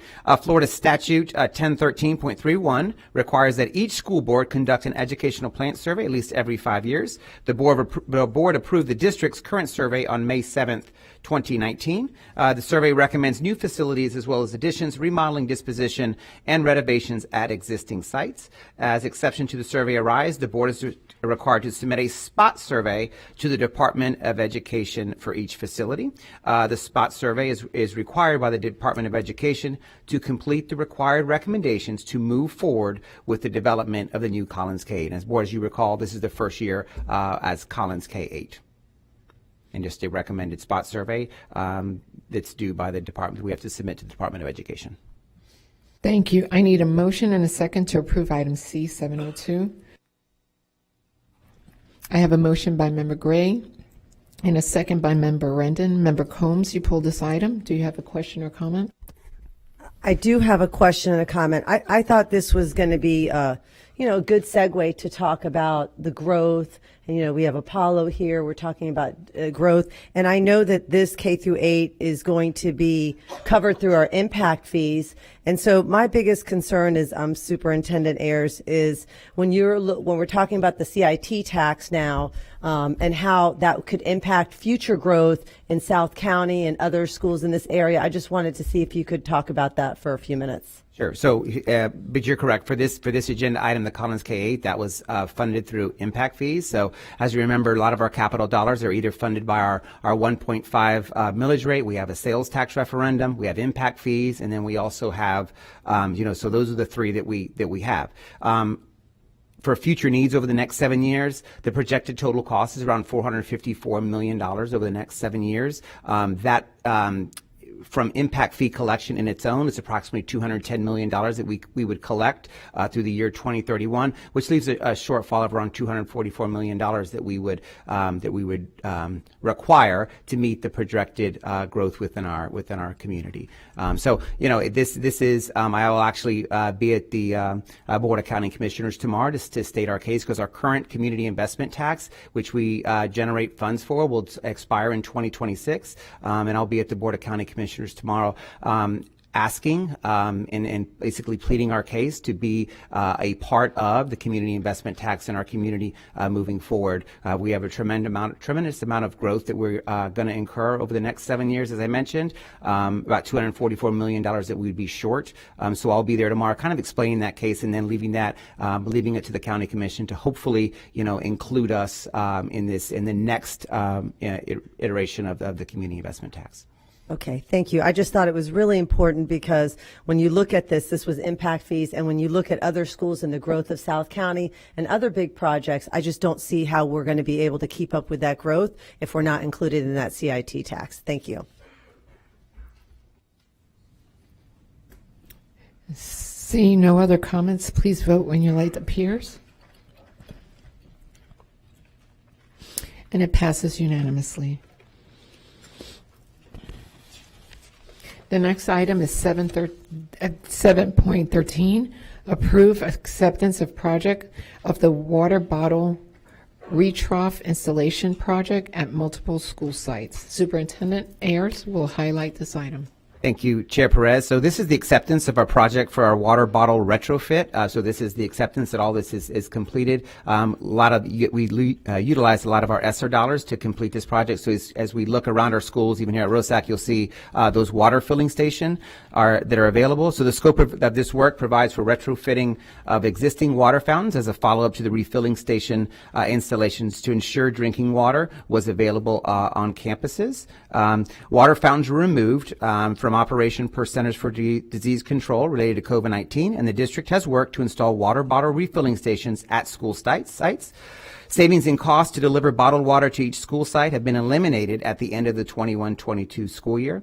Bottle filler retrofitting allows even greater access to drinking water to be obtained safely at school sites. This is a great acceptance here, as now we have drinking water. We can remember back in the days, even prior to COVID, bringing water bottles and having those all shipped to schools. Now we have that with the use of our ESSER dollars back a couple of years ago to have this retrofit for all of the water bottles, clean drinking water in all of our schools. And that is agenda item 713. Thank you. I need a motion and a second to approve item C 713. I have a motion by Member Washington and a second by Member Gray. Member Gray, you pulled this item. Do you have any questions or comments? Thank you, Madam Chair. My question is, well, first, it's great. It's a great news item, and it's fresh water, hopefully, but water that's cleanly delivered for the students to drink. And I know, Dr. Charman, you're very much involved with advocacy for the water drinking, and it's important. But what's even more critical that I find is the ESSER funds were going to be just about used up. Perhaps for clarification and in the spirit of the conversation that Member Combs had, CIT tax is critical for us, the upcoming millage was critical for us, impact fees, these revenue sources. So we had a benefit from ESSER in terms of, a lot of the expenditures. It's running out.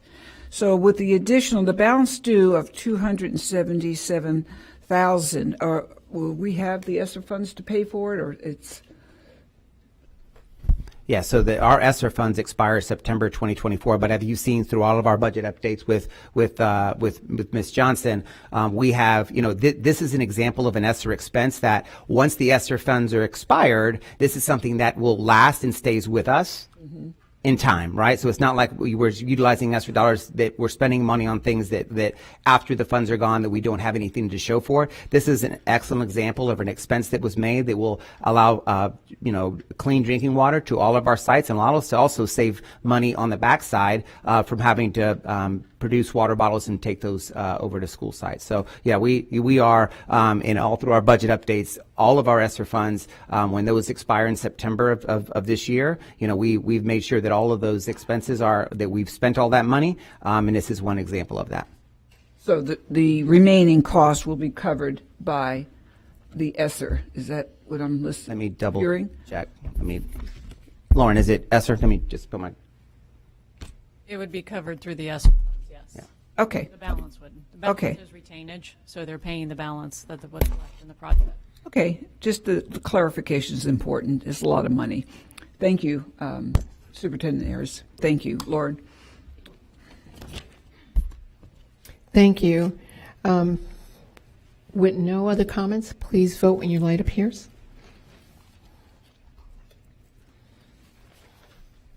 And it passes unanimously. Next item is 10.01, analytics staff augmentation. Superintendent Ayers will highlight this item. Thank you, Madam Chair. It's our last item on discussion this evening. Broadspire Services, Inc. is a district administrator of self-insured programs, including general liability, automotive liability, and workers' compensation. Did I skip it? Oh. 1001, 1101. Mr. Ford, let me put my glasses on here. Jumping ahead. Two more items to go. So 1001. So this one is our analytics staff augmentation. This one is from Mr. Weeks in our IT department. This is the continuing use of external expertise to augment our IT staff to support data storage and transformation systems used extensively by the district. The systems being maintained and updated support Infor and will support the upcoming Synergy Student Information System. This will be a general fund expenditure, and this has been board members. This has been an ongoing expense that we've had in the last number of years. Thank you, sir. Now that we got the right one. I skipped ahead. I need a motion and a second to approve C 1001. I have a motion by Member Combs and a second by Member Vaughn. Member Combs, you pulled this item. Thank you, Chair Perez. I just had, we spoke, Dr. Weeks. I just wanted to kind of review with such a big investment that we're doing with Synergy, and we talked about what this looked like and eventually how we could possibly be able to keep this internal. I just wanted to briefly discuss that, and if you could just talk about that a little bit. Certainly. So one of the efforts that the district is currently embarking on, we just started this, is a data governance and modernization of the understanding of what our data is throughout the district. In around 2 years, roughly, don't want to commit completely to a time frame, but probably in about 2 years, we should see the fruits of that project come to fruition. And part of that will be a new data repository strategy, a new ETL transformation and reporting strategy.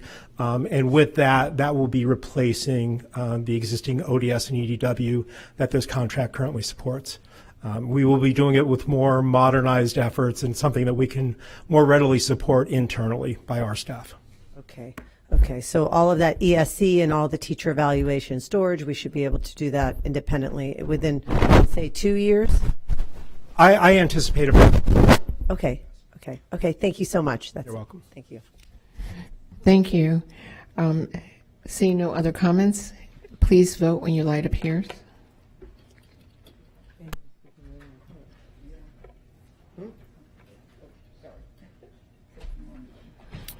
And it passes with Member Washington away from the dais. Next item is 1101, Audit Report of the District's Self-Insurance Program for the fiscal year 2022 to 2023. All right, now Superintendent Superintendent Ayers will highlight this item. And this is our last discussion agenda item. So Broadspire Services is our district's administrator of self-insured programs, which includes general liability, automotive liability, and workers' compensation. The contract for services includes claims processing, investigations, and payment of claims under the direction of the Division of Operation. The Auditing Services Department performs an audit review of Broadspire on an annual basis. The 22-23 audit review indicated that Broadspire Services provided overall compliance with documentation and fiduciary responsibility. That is item 1101, and Dr. Whalen and Pam Lucifer are here if you have any questions regarding 1101 and the audit of Broadspire. I need a motion and a second to approve item C 1101. I have a motion by Member Vaughn and a second by Member Gray. Member Combs, you pulled this item? Yes, and I appreciate you coming because I had my questions answered and I feel so bad. Do you know what I mean? So I feel bad that you're still here, but at least it's early still. But thank you so much, and thank you, since you're here, thank you and your department for everything you do. I know you're working very, very hard on that, especially pre-COVID and post-COVID. So I just want to say thank you so much. See no other comments? Oh, Patty, I'm sorry. Member Rendon, you had a comment? Thank you, Madam Chair. One quick question. When is our contract with Broadspire expire? Well, currently our contract, it runs up, actually I have the date, it's July of this year, but we have utilized Broadspire for approximately 20 years, so this is something that procurement will put through for another extension. And then, of course, that's typically what happens with this contract. But as far as the agenda, was approved last year, it runs through July of this year. So we have no intention of doing an RFP to even look at other options or resources, or? I wouldn't have that information. That would be something with the procurement office. Based upon the fact that this is a huge lift for our organization, it's vital. I mean, I don't disagree with the fact of self-insurance, especially with these types of, insurance is outrageous these days, and it continues to go up. So for a district as large as we are, I completely understand that. However, there are a multitude of different ways in which we could go about being self-insured. There are a multitude of agencies that do different kind of plans and different things. So I think we would be neglect in at least not putting it out to RFP and doing our due diligence to make sure we have all knowledge of all opportunities for fiscal responsibility of the district. That's my personal opinion as we move forward. Yes, ma'am. And remember, and I'll follow back up and provide some feedback to you as well regarding this, okay? Thank you. Seeing no further comments, please vote when your light appears. And it passes unanimously. We will move now into the superintendent's comments. Mr. Superintendent? Thank you, Madam Chair. As Board, if you remember last board meeting, we had an extensive update on our reading data and where we stood with PM2. My update this evening is not as comprehensive, but I will, in my suspended agenda update, we'll have a suspended update around attendance, where our attendance rates are for this part of the school. If you remember, that was added to our suspended agenda back a month back or so. So we do have that update that Ms. Brown will be providing with our attendance rates. So this month we recognize Arts in Our Schools Month. Visual and performing arts education help contribute to powerful educational benefits for all elementary and secondary students. Through these programs, students are equipped with skills and qualities needed for careers of today and the future, and they help reinforce and bring to life what students learn in other subjects. So Arts in Our Schools Month, and we had a great event over at Glazier Museum as well. So here's around supportive organizational culture. Here was a little, are those pencils really that big, or are they just that small? right? So here's future Childs Elementary. So at the left, Childs Elementary School had some special guests on campus last week. School staff and PTA members welcomed their future kindergartners and their families during the school's Kindergarten Ready event. In addition to a school tour and meeting, the future Falcons also participated in a signing day activity. I've never seen that before. That is pretty neat over at Childs. Very, very neat.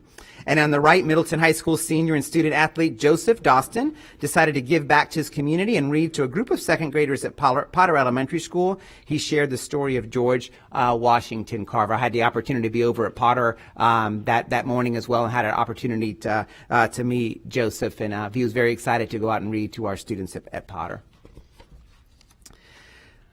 We had an exciting and successful Special Olympics events around the district these past few weeks. On the east side of the county, students participated in the Credibowl Games, which was jointly hosted by Bloomingdale and Newsom. 570 athletes from 18 schools showed up to compete and cheer each other on.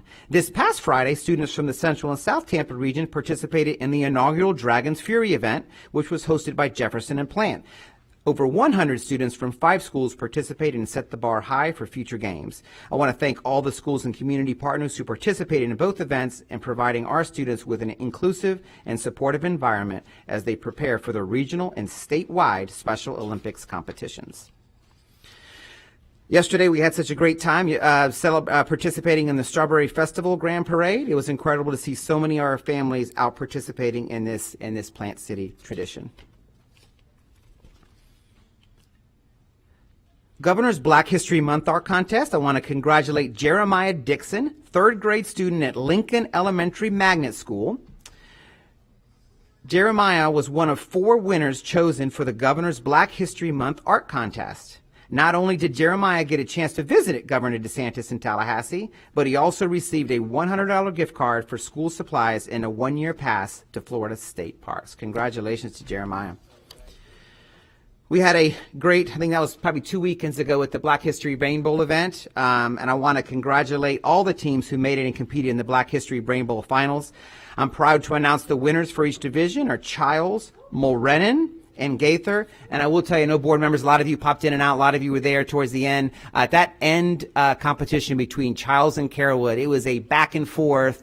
And by the time we got done, we didn't know who had won between Childs and Carrollwood. I guess Carrollwood won last year, Childs the year before. So it's gone Childs, Carrollwood, now back to Childs in elementary. So Member Vaughn's got the holding the crown over there for elementary.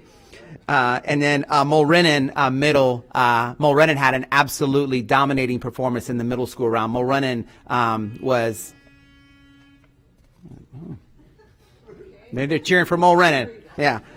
And then finally, our high school winner was Gaither High School. I think Gaither's won now. I believe it's three years in a row Gaither has won the Black History Brain Bowl. But that was definitely a cool morning. And some of these questions they were asking, not easy, and our students were just one after another answering all of them. So congratulations to each of our schools.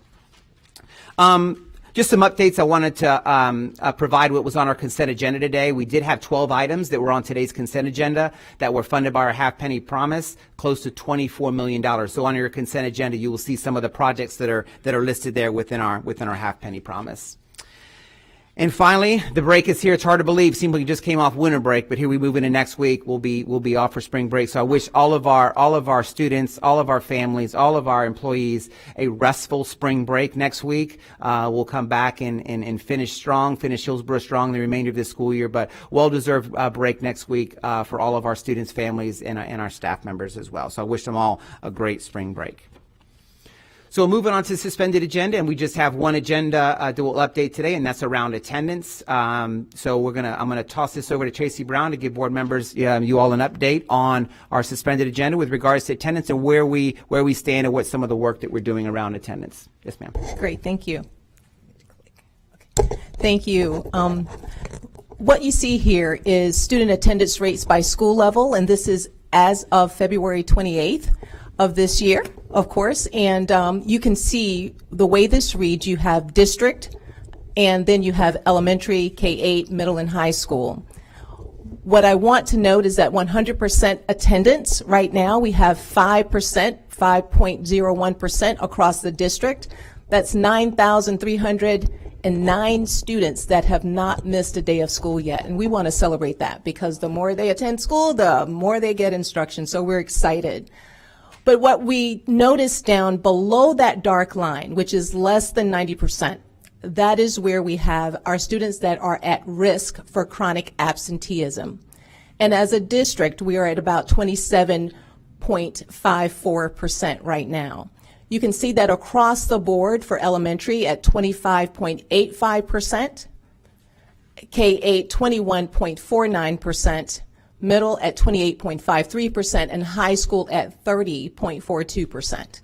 So this data that you see, if you're wondering if those numbers actually add up to the over 200,000 students that we have, you'll note on the footnote in number 2 there are certain data points that are excluded, and those are our unique programs that we offer as a district: adult ed sites, alternative sites, career centers, charter schools, ESC centers, juvenile justice sites, supportive sites, technical training sites, full-time virtual students are those numbers that were excluded from this data.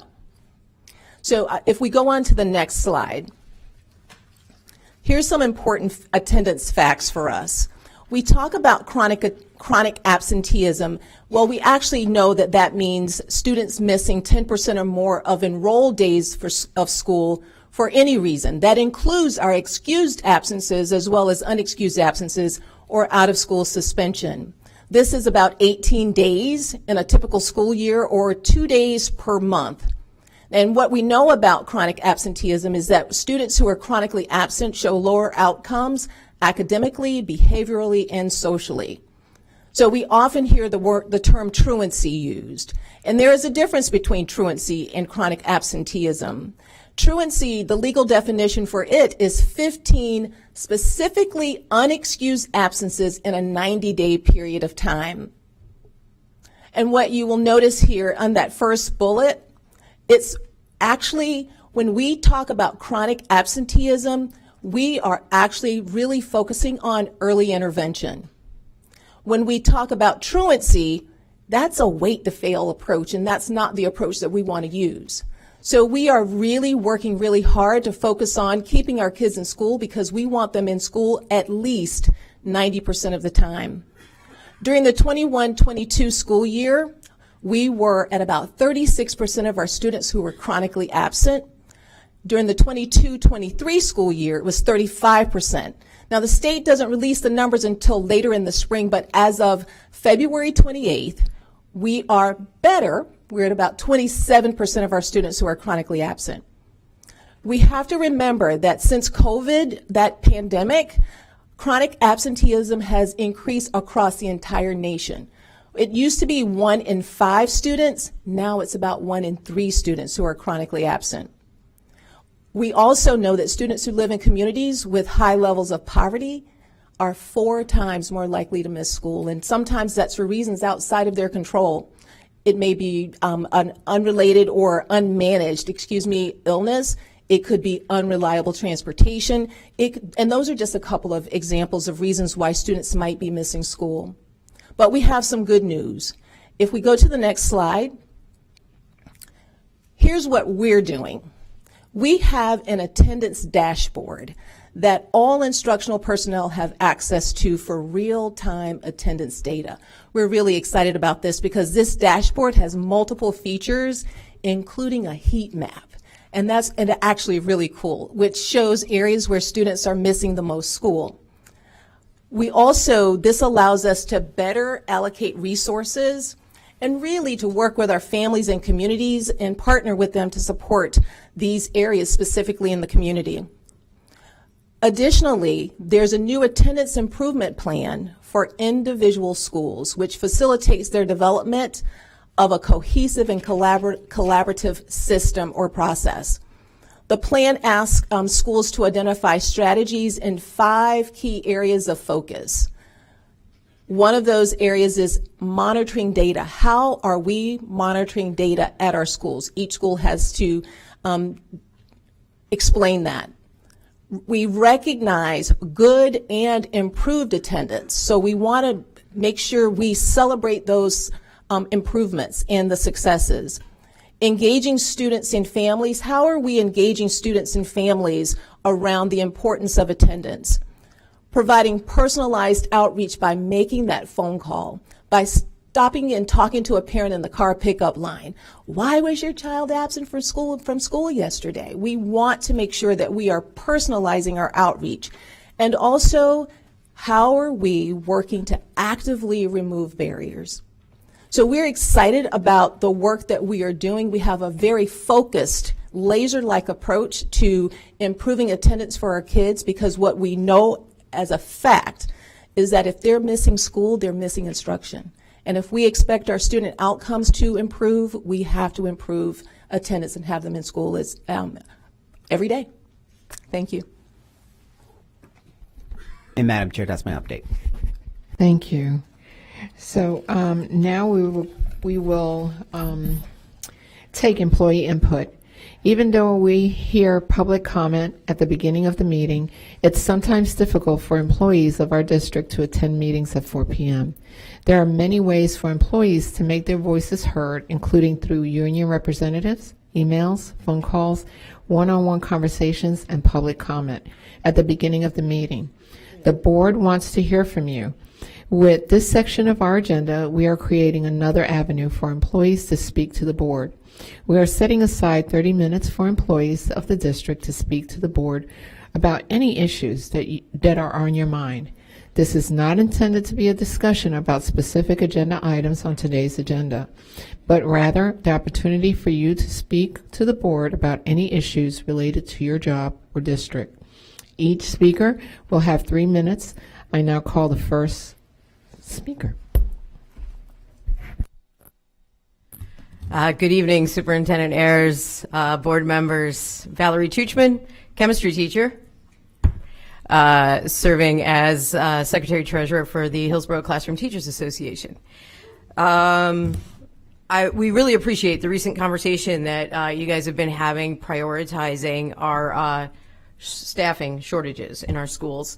Most of the challenges that our students and our employees face are directly linked to vacancies, right? I mean, one thing, you have increased class sizes, which, could cause some behavior issues. And then that ties directly to the mental health of our staff and students.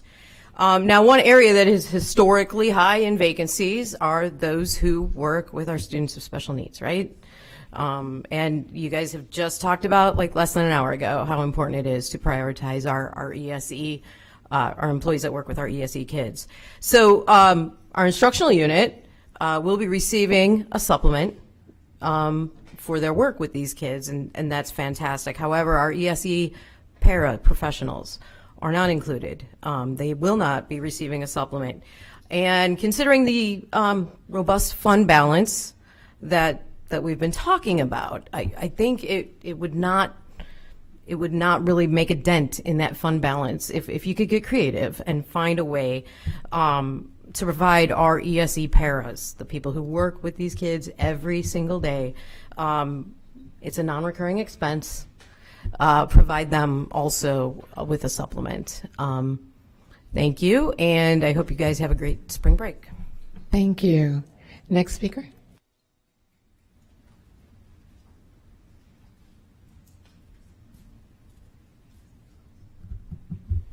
Jennifer Shiver. I work at Lopez Exceptional Center. I'm an ag teacher, and thank you, Ms. Vaughn, for inviting me to speak at Tiger Bay Club a few weeks ago. So a custodian walks in on an inappropriate situation after school, and the custodian gets moved. A teacher standing next to an assistant principal watches something inappropriate happen with another teacher and a student. The teacher walks up to that assistant principal a little later in the day and asks them, "Are you going to report it?" And the assistant principal says, "I don't know what you're talking about." And me just recently had a situation on my campus, and I questioned how it was handled, and I brought that to a few of you. And professional standards came back at my area superintendent, my principal, because I brought it to you. There's a culture of fear in this district. teachers don't speak out, and we don't say things because we get targeted, we get labeled troublemaker, we get moved, we suffer bad evaluations. I had no indication ever that I would be an ag teacher, but that came at a situation like that as I was moved from a school that I thoroughly loved as a school counselor. The pressure is tremendous, and this culture of fear is tremendous as well. And oftentimes, if we invoke CTA, we are targeted even worse by our principals. The problem is twofold, as that there is the culture of fear, but also there is the culture of we don't have any place to take our complaints.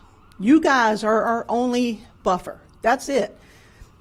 We don't have professional standards. HR is not on our side when there's a policy situation, and we have no place to take it. Again, you are our only buffer. If we follow chain of command, we take it to our principal. But what if our principal is the problem? And don't call my principal. She's not the problem today.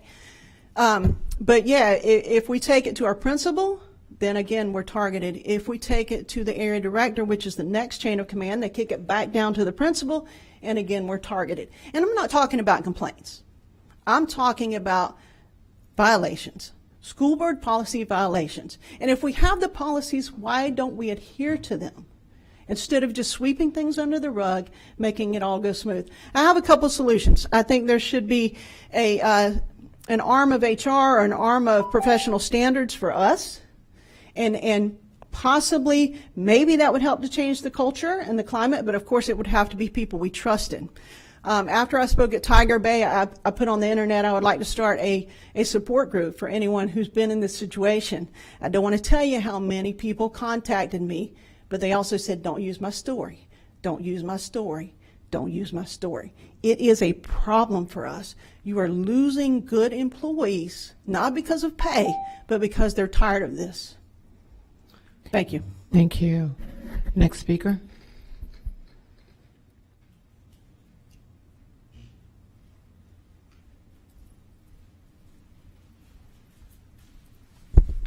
Good evening, Kim Henriquez, Lowry Elementary Kindergarten. It's been a while since I've gotten to speak with you, so I just thought in this season of Lent, I would share my grateful list with you.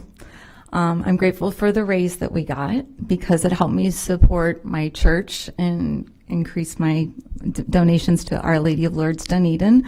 And also Joy FM is having their fundraisers, so I'm able to give something to them because they keep me grounded. But I also learned that my HOA fees are going up because of a 39% increase in insurance. And this is just life, right? It's stuff that happens. I'm also grateful for our school cafeteria because they keep me from being hangry. Even though I'm usually eating my lunch after the kids are dismissed because I get maybe 10 minutes, if that. That's okay. I'm all right with that. But I'm also grateful for our reduced class sizes. We went from 28, 29 down to 23, and now we are at 18, 19. Still not ideal, but I'm grateful for that. That even includes a kindergarten. It's a kindergarten inclusion class, KICS. She's been sitting with 18 kids when she was told it would only be 15 with an aide. And we've had some illnesses with our aides, so that's not foreseen. But here's my ask. Now I'm done with grateful. Well, I've got one more grateful, but I'll get into it.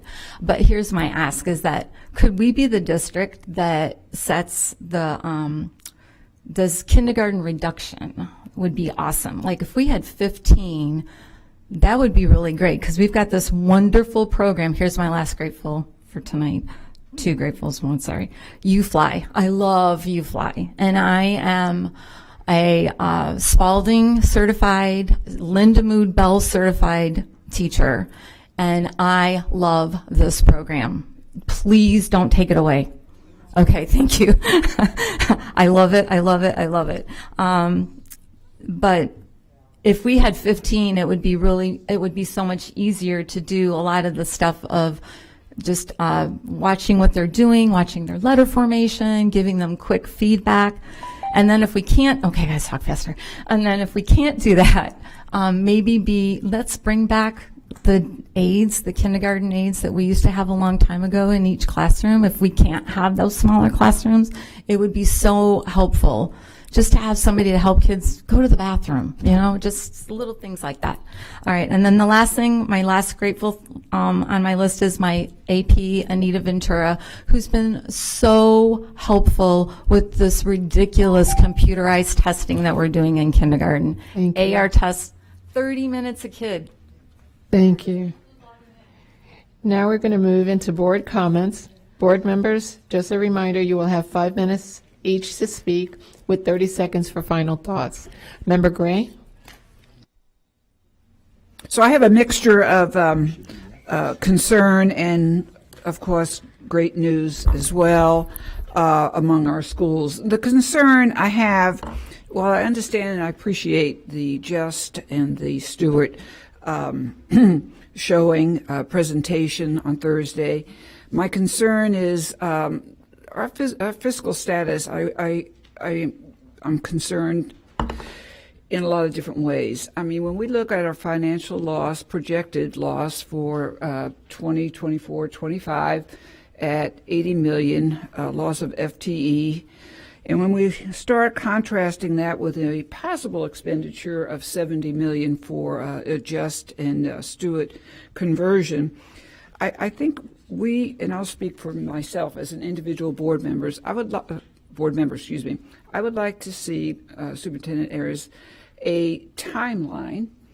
I would like to see how much we're going to expend for sales tax money that was mentioned, the CIT money, which we hope to get 2026, and the existing school revenues. Now, why is that important? Because I take apart all of the charter school and all of that time in and time again. I think it's equally important that we are revealing the fiscal costs of such a prospective yet historically valued project coming up. So if you would please get that put together, and perhaps the fellow board members might also be interested as well, I think that would make me much more comfortable. All right, back to a little lighter subjects. We had the Skyway race, so okay, up and down the hill, that's no problem because everyone else seems to do it. But what I really want to say is thank you to our bus drivers. 74 buses, 74 bus drivers woke up 3 o'clock in the morning to give all of the runners and walkers to the Skyway Bridge start. Now, why is it really important? Because 100% of the proceeds, and I put on miles from off at other races, but it's so important that people know when you go to a race, just like Race for Education coming up April 6th, where does that money go? All right, Mr. Porter, you're giving $15 for an application. I do $15. You do $15 shake. Sometimes it doesn't go right to the folks that you think it does. There's PR costs and there's water costs and there's all kinds of amenities. So before you know it, the proceeds are minimal. However, 100% of the proceeds go to the Armed Forces Foundation families, 100%. Now this is almost 10,000 runners, and I paid $80. So you do the math. That's a lot of money, and it's a very, very achievable because the military puts it on, and they are very swift. So thanking again our bus drivers, thanking our 7 field compliance inspectors, 2 field supervisors, 2 managers, our safety manager and operations manager, and 1 fleet maintenance mechanic, and thank you, Laura Hill, our supervisor of transportation. What a great job. Proud of our bus drivers. Let's protect our bus drivers. Let's make sure that every one of us know that they are the first point of service for our children. Second, I want to thank again the Brain Bowl, as I know Shake Washington and Nadia Combs and Jessica Vaughn were there. And of course, Superintendent Van Ayers. I don't know where that came. No, I know where it came up because Superintendent Davis expanded the opportunities for the Brain Bowl. When Kingshire Parham had it from HAPC, we had around 5 in 2016. And what happened is the allowance of all the Chris Jargo, the human resources given to that, and the African American Task Force, Dr. Beverly, now in charge of HAPC, grew it from 5 to 143 schools. That's a lot. And Superintendent Van Ayers, you deserve a lot of credit because giving all that attention to the Black History Month, to the Brain Bowl, will manifest, hopefully, like it did last testing, to upward points for our Black students. So it has a lot of power. I know that, Shake, you're going to cover a lot of the Black history. My time is up. I had a lot more, but that's all, folks. Thank you. Thank you, Board Member Gray. Member Hahn? Thank you, Chair Perez. So I actually didn't plan on talking about this during my board comments, but during public comment, there was a comment made around the Apollo K-8, and it started me thinking. And it kind of reminded me of what I believe were some missteps around the boundary changes for my district in relation to Monroe and Madison. And Addison Davis and I went back and forth battles on this, and obviously I lost. But, his decision was to keep Madison open, which was 2 blocks from a brand new K-8, and close a beautiful property that was a few miles away that would have served better the south of Gandy folks. And you and I have had conversations around this. So, that was a poor financial error, I believe. And we're going to pay for that. But, when I think about the Apollo Beach area, and somebody mentioned during their public comment about a new elementary school in Waterset that's on our 5-year plan. And, I know that area very well. My sister lives in Waterset. Her family lives in Waterset. I'm down there all the time. And I'm wondering, I'd like to know the distance from York K-8 to that elementary school that's on our books, because I don't want to make the same mistake. And that document is a living document. I know there's a lot of uncertainty around CIT, so I would not want to add any more burden to capital budget around the 5 and 10-year plan. But I would like to know and have more conversations around that elementary school versus taking the money that's earmarked for that school and possibly entertaining something at Apollo Beach, but also taking a chunk of that money for Eisenhower Middle School to make it a more competitive middle school. And so I would just, and I'm saying that because we're getting a lot of public comment every week. So I'm really trying to, and it just reminds me of that decision in District 2 during the boundaries that still kind of, I feel was still really a missed opportunity and is not going to serve that South of Gandy part of my district well moving forward. So I don't want to I don't like to make the same mistake twice. And so I want to take a stronger look at that elementary in Waterset. The families in Waterset currently go to Apollo Beach or York for the majority. So it's not like we're asking them to, either way, I think they would be pleased. But I do think there's a conversation there. But I will not burden the budget of capital in these decisions, especially with the CIT and the balance. So that's business, now to pleasure. I appreciate a conversation around that. So it was a great week. I did go to the Fine Arts Festival at the Tampa Museum of Art, and it was it was wonderful to see the excitement. It was so well attended. I mean, it was packed with families, and the kids were so excited. We had their art framed professionally and matted and displayed. And there really is that has been very much elevated by having it at the Tampa Museum of Art. So a big shout out to them for providing the venue. When a child's art is hung in a museum of that stature, it brings a whole new elevation to the experience for the family. And so that was exciting. So I want to thank Laura Hobby, who's the supervisor of K-12 Art and Theater, for making that event a success, and really each year trying to find ways to elevate the arts and the theater events. And I'm sure I didn't get to go to the theater event the same evening, which was brilliant to have it at the Straz, so parents could just move from one part of the walkway to the next and not miss a beat. But I'm sure someone will talk about that. And then yesterday it was great at the Strawberry Festival lunch. That event has a long history of celebrating a community's harvest, and it's just nice that there's a preservation of that heritage and a celebration of that at that event. So that was a lot of fun yesterday to see everybody there, and that is about it for me. Thank you. Thank you, Member Hahn. Member Vaughn? I'm sorry, Member Renda. No problem, Madam Chair. You want to go ahead and put the screen up?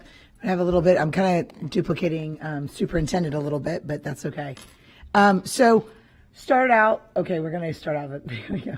So on the first screen is, the Strawberry Festival Parade, and we had quite a participation from our district. A couple people we did not get to be able to be in the photo.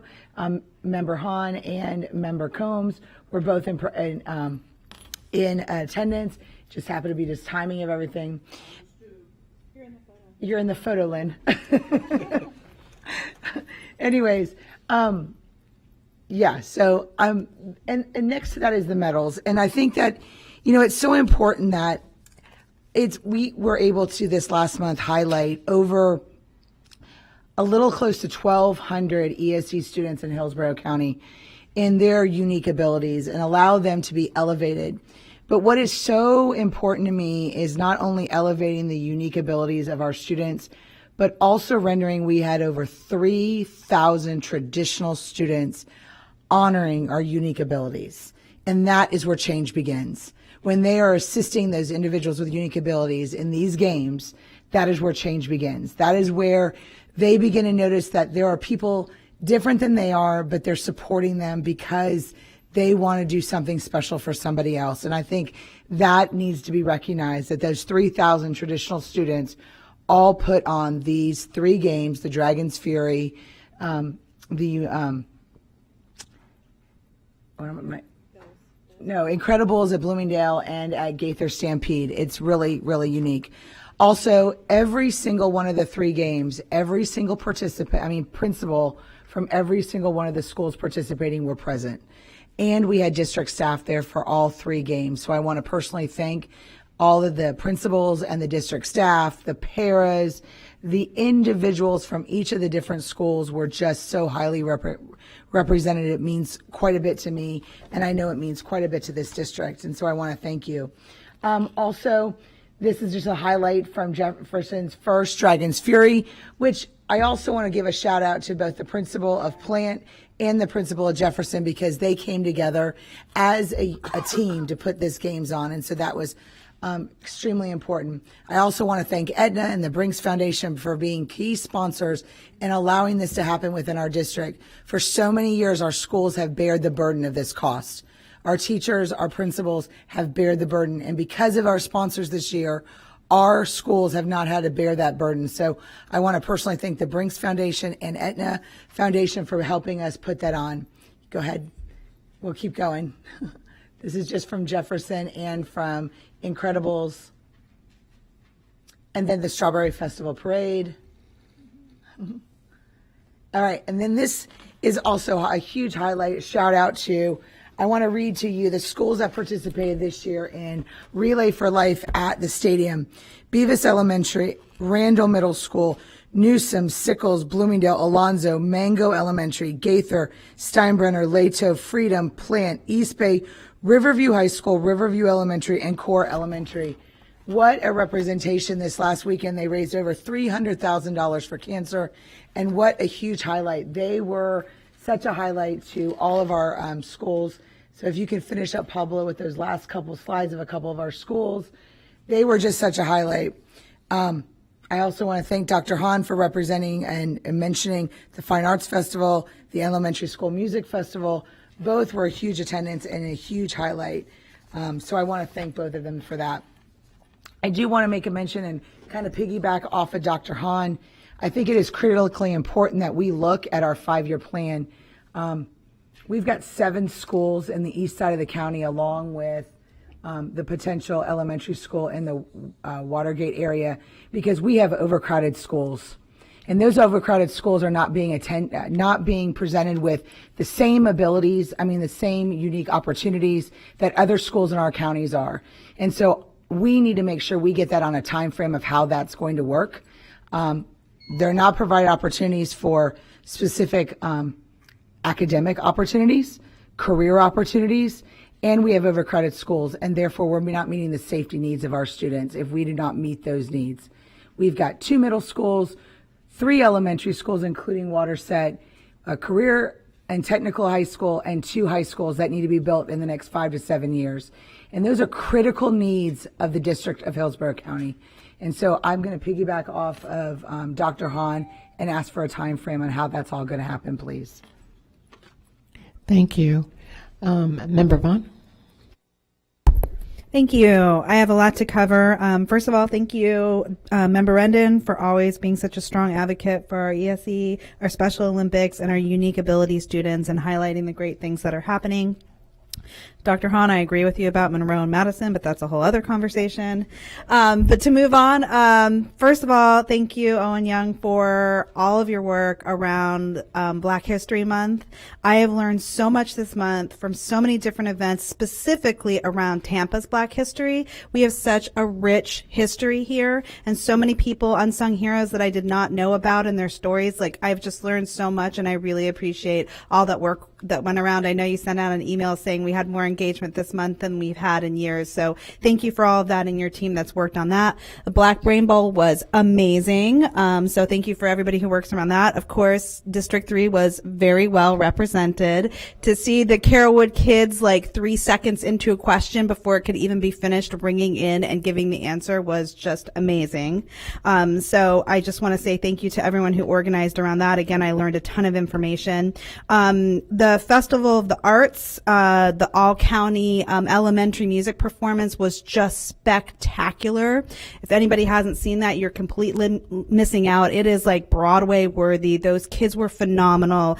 Everybody in our music department, Miss Lisi, Mr. Seaver, Mr. John Seaver, Mr. Casanetis, and other people who put that on, and all of the teachers, the music teachers who work so hard, including my son's music teacher, Mrs. Bernhardt at Tampa Palms Elementary, and all of the teachers, phenomenal job. That blacklight performance by the World Drumming was just amazing. So thank you for that. Thank you, Superintendent Davis. See, you got me doing it. Member Gray. I'll get one name right in these comments. Thank you, Superintendent Van Ayers, for coming out to Greco. That was really important to them. I know you had to miss, unfortunately, another event, but I can't say how much that really means. That is one of our schools that is doing amazing work and lifting their grades up with, might I say, 17 students, buses that are in and community school. It was just, they really appreciate you coming out there. And I think it's critically important in this district that we talk about as our schools transition out of transformation or any of the extra supports, that we don't immediately take those supports away, because that is how they have transitioned. And when we remove those supports, we immediately put them in a position of struggling. So I think that conversation is important. Also, this week I'm going to be releasing my student-led policy that I've been talking so much about, going to the meeting of all our student body government this Thursday to talk about that. So I'm really excited. Thanks for everybody who's worked on that. I'm excited to see which policies come forward. Also, I just wanted to put in a plug, because the feedback that I'm getting is, please introduce typing skills is one of the things that we can offer our students now that every single test is online, especially when we're talking down to kindergarten, as somebody mentioned earlier. I think being able to have some sort of typing curriculum that's a little more mandatory and included would be so important when we're talking about test scores and kids being able to respond to that. So I've heard a lot of conversation and gone to a lot of schools where they've asked for that. So I just want to officially put that on the record about that. And I think that's it. I just want to say thank you so much to everyone, to all our employees who come out and speak so passionately. Hopefully we are working on that culture of fear and in our schools and making sure, I'm sure under your leadership and our board's leadership, that we want to make sure all of our employees' voices are valued. And thank you for coming and speaking. And just to everyone who works so hard, I hope that you have a nice spring break, some time to recharge and relax, and feel free to say no to things and just enjoy that time. And I just want to say thank you to everyone who works so hard to support our students and prepare them for life and education. And I hope you have a nice spring break. Thank you. Thank you, Member Vaughn. Member Combs? Thank you, Chair Perez. I was just thinking the other day I said something at the workshop, and I really felt like it's worth saying again, because I kept thinking about this the other day. I said, boy, you know, when you look at the sessions about to end and you look at the per pupil allocation of $220, I thought it was interesting that if you added a zero to the end, you would still be below the national average. So I want people to really think about that. If you added another zero, we would still be below the national average. I don't think there's many things that you can say you can add a zero to and you still wouldn't be close. And I think it's very important for people to know that. Also, not just the funding and how we're the 50th in the nation. When we look at climate and culture, I appreciate Jennifer Shiver coming in and really looking at either an anonymous anonymous number or somewhere, or a part of HR that can hear these issues and these challenges, because we're not going to be able to continue, we're not going to be, obviously, funding is not going to come anywhere. We're not going to get that zero anywhere anytime soon, right? The session is over. So let's continue working on the culture and climate and continue to improve that, because that's really important. And continuing to let people know in our community what it really looks like. Okay, you add a zero and you're still below the national average. And we're living in the city with the highest inflation rate, Hillsborough County, and our teachers are unable to live here. Most of them have 2 or 3 jobs, and I think it's important to really educate people and educate voters on what's happening in our community. Just a couple things. The Cup of Compassion event for the Crisis Center of Tampa Bay. Claire Reynolds does such a great job, and I know I think Member Rendon and I were there, and that was just such a, also Member Hahn was there as well. And so that's such an important event to go to. And 2 other things. Future Career Academy, I know we talked about a lot. I want to pass out the flyers for the hiring events. I think they're really working hard at making sure that they're measuring the students who get those jobs. But I do have some flyers with all the different hiring events. The great thing is not only are our students being hired, but after it ends, they're also opening it up to the community. So other people, kids who maybe already graduated or adults who want to look for a job in our community, that's available to them. And finally, I wanted to recognize, our oldest high school, Hillsborough High School. It's such an amazing place, and I really wanted to show a short video, Pablo, of what happened the other day, and I'm really, really proud of this this event. If you live in this area, I'm sure you love hearing it chime as well. So Pablo, if you could just cue that.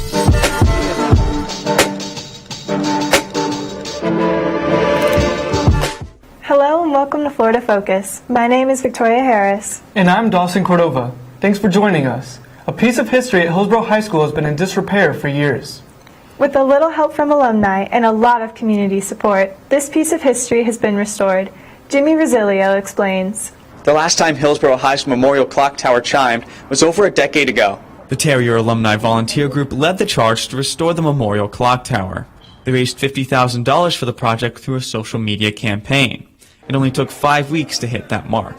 Once the money was raised, Hillsborough High School hosted a rededication ceremony to unveil the fixed memorial clock tower. A crowd gathered on the school's front lawn to celebrate the group's accomplishment and honor the structure's history. Alumni and volunteer Darlene Fabello says people's excitement for the project surprised even her. The money part was the easiest part of all, honestly, to raise the money. And I thought it was going to be the hardest, and it wasn't. And people wanted to connect with that clock, and they wanted to be a part of that history to go, hey, I gave money to that clock for our war heroes. The school first dedicated the spire in 1949 to students who died in World War II. Years later, it returns with the same message. Hillsborough County School Board member Nadia Combs honored those who paid the ultimate price. I want you to think about your Terrier pride, but I also want you to remember these very, very courageous veterans who fought for our nation. The crowd turned to the clock tower when it struck 12.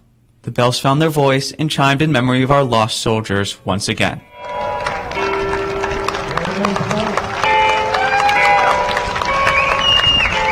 In Tampa, Jimmy Rosilio, reporting for Florida Focus.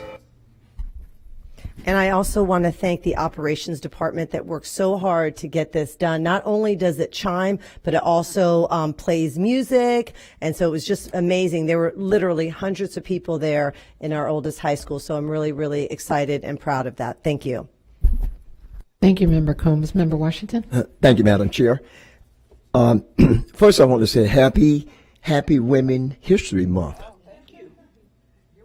I told my wife that this morning, and she said, what? I said, every month is her month. Okay, so I want to give a big thank you to King High School for hosting our ESE students for March Madness. A special thank to the organizers, Kalina McQueen, Antoinette Ratliff, Regional 9 Supervisor Naser Clockworks. Thank you for doing a great job. And moving on to, let's talk about the annual Black History Month reception that we had with Fred Hearns. It was phenomenal. We had a great time. And surprisingly enough, $1,000 was given to Egypt Lake. Yeah. And I want to thank Addison Edgecombe for doing a great job with this, with her Thurgood Marshall Club, because we have more than what, about 44 of them. And we first started out, we didn't have maybe about 9 or 10. Also, on February the 24th, we had the Brain Bowl at Blake High School. And I want to thank Ms. Gray for being there, Ms. Vaughn, Ms. Combs. Thank y'all for coming out. It was tremendous. I tell you what, those elementary kids are phenomenal. Man, they're smart. Before they can even answer the question, they were getting it out. They were pretty good, Sue. They really were. They were good. So during that time, I had an opportunity. I only give out money to the high schools. I got to get some more people to help me. At the high school, Gaither won, and I think that's the third year winning. Third year. So every time a high school win, I have the privilege of giving them $100 to each member of the club. So I give away $500. And I'm going to continue doing that because that's a motivation factor for the high schools to be involved. We just have to get some other people to donate, which is not hard, should not be hard to do. Also, I want to talk about the Elementary Fine Arts Festival at the Scraz. Boy, that was great. I mean, those kids are phenomenal. People always talk about the students in Hillsborough County. If they need to come out and see those all-county students, I mean, they do a great job. And the directors and the teachers, and it was really good. I enjoyed it. I really did, because the students were wonderful and they did a great job. I also want to thank Mr. Young. Thank you, Mr. Young, for Thursday over at Blake. We had for Stewart and Jess. We had you did a great job. We had quite a few people come out. I got a chance to see people I hadn't seen in a long time. Mrs. Reddick. We also Delano Stewart, who is the son of G.V. Stewart. He was out there. And it was just so many people. And I thank you for doing a great job. That was a great setup. So we're looking forward to having a lot done in Hillsborough County. Moving on. Also, I want to thank Jerome Rhymes for Housing Authority. He invited me. I went to the Housing Authority, affordable housing and groundbreaking they had. They're having over 2,000 units built for affordable housing and high income. So that's great, because we are making that area. That area is going to be a phenomenal area to live in, because there's a lot going on. Also, the Rome Yard is coming about, and it's going to be a great area. You know, once we get the part built up at Blake about the women's pro soccer team, they're going to have a taxi to come by and take them across, and I may have to hang out there all the time. So we're looking forward to having a great time and doing the things that we need to do in Hillsborough County. Thank you, Madam Chair. Thank you, Member Washington. And first, I want to start off with recognizing my fellow social workers. This is Social Work Month. All the social workers get a whole month of recognition. Social workers enter the profession because they have a strong desire to help and empower individuals, families, and communities, and our nation overcome issues that prevent them from reaching their full potential. Social workers promote and support the educational process by providing services including crisis intervention, counseling, strengthening, and supporting parent and family involvement. And with that said, I want to speak to what Tracy Brown said earlier about chronic absences. When we are dealing with checking on families, marking off those chronic absences earlier, but finding out if they need supports.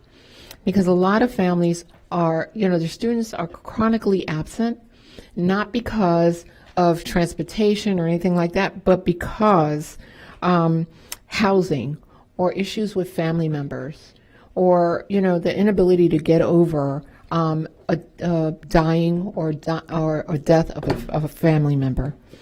And our students have no control over that. And so when we communication is always vital. And especially with families who are non-English speaking. So no matter what language they speak, when they are not able to communicate with the school or to really speak about what's happening in their families, you're going to see those chronic absences as well. So I wanted to talk about that. And also, superintendent, I'm going to speak for myself as a board member. When I call, staff and they don't return the call, I'm going to give you an example. I've left a message with the ABA supervisor since February 16. I've received no call. If I'm calling, it's because a parent has called me. And I'm reaching out in an attempt to not get in the weeds. So if they're not returning the call to me as a board member, I can't imagine what it looks like with them not returning calls to parents. So I just need, because it's a concern, and I just need for you to see if you can address that, please. Because our students who need those supports, as we spoke earlier about our students with those special abilities, that they need those supports in the classrooms. And today I had the opportunity, if you could open, to meet with Mr. Owen, and the Lions Pride is the name of a mentor group at Oak Park Elementary. The group is made up of a diverse group of 5th grade boys. And the mission and vision of this mentor group is to have positive developmental outcomes, such as better grades, greater engagement in school, and increased resiliency. Let me say this, when they came to visit, they were incredible. I asked them how many of those young men did not have brothers. And a few of them said, I don't, but now I do. We're a brotherhood. We support each other.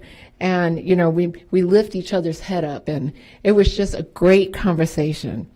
These mentors are often thought to be an important source of support for the development of this boys group through modeling, guidance, and support. And these young men were articulate, they were amazing, and they were just excited to be here in our district visiting. So, Mr. Owen Brown, Young, thank you so much for bringing the young men here today, and for what you do in supporting our students on a daily. And for all our staff, have a wonderful spring break, relax, take time for yourselves, and we'll see you after spring break. Thank you. And seeing no other further business, this meeting is adjourned.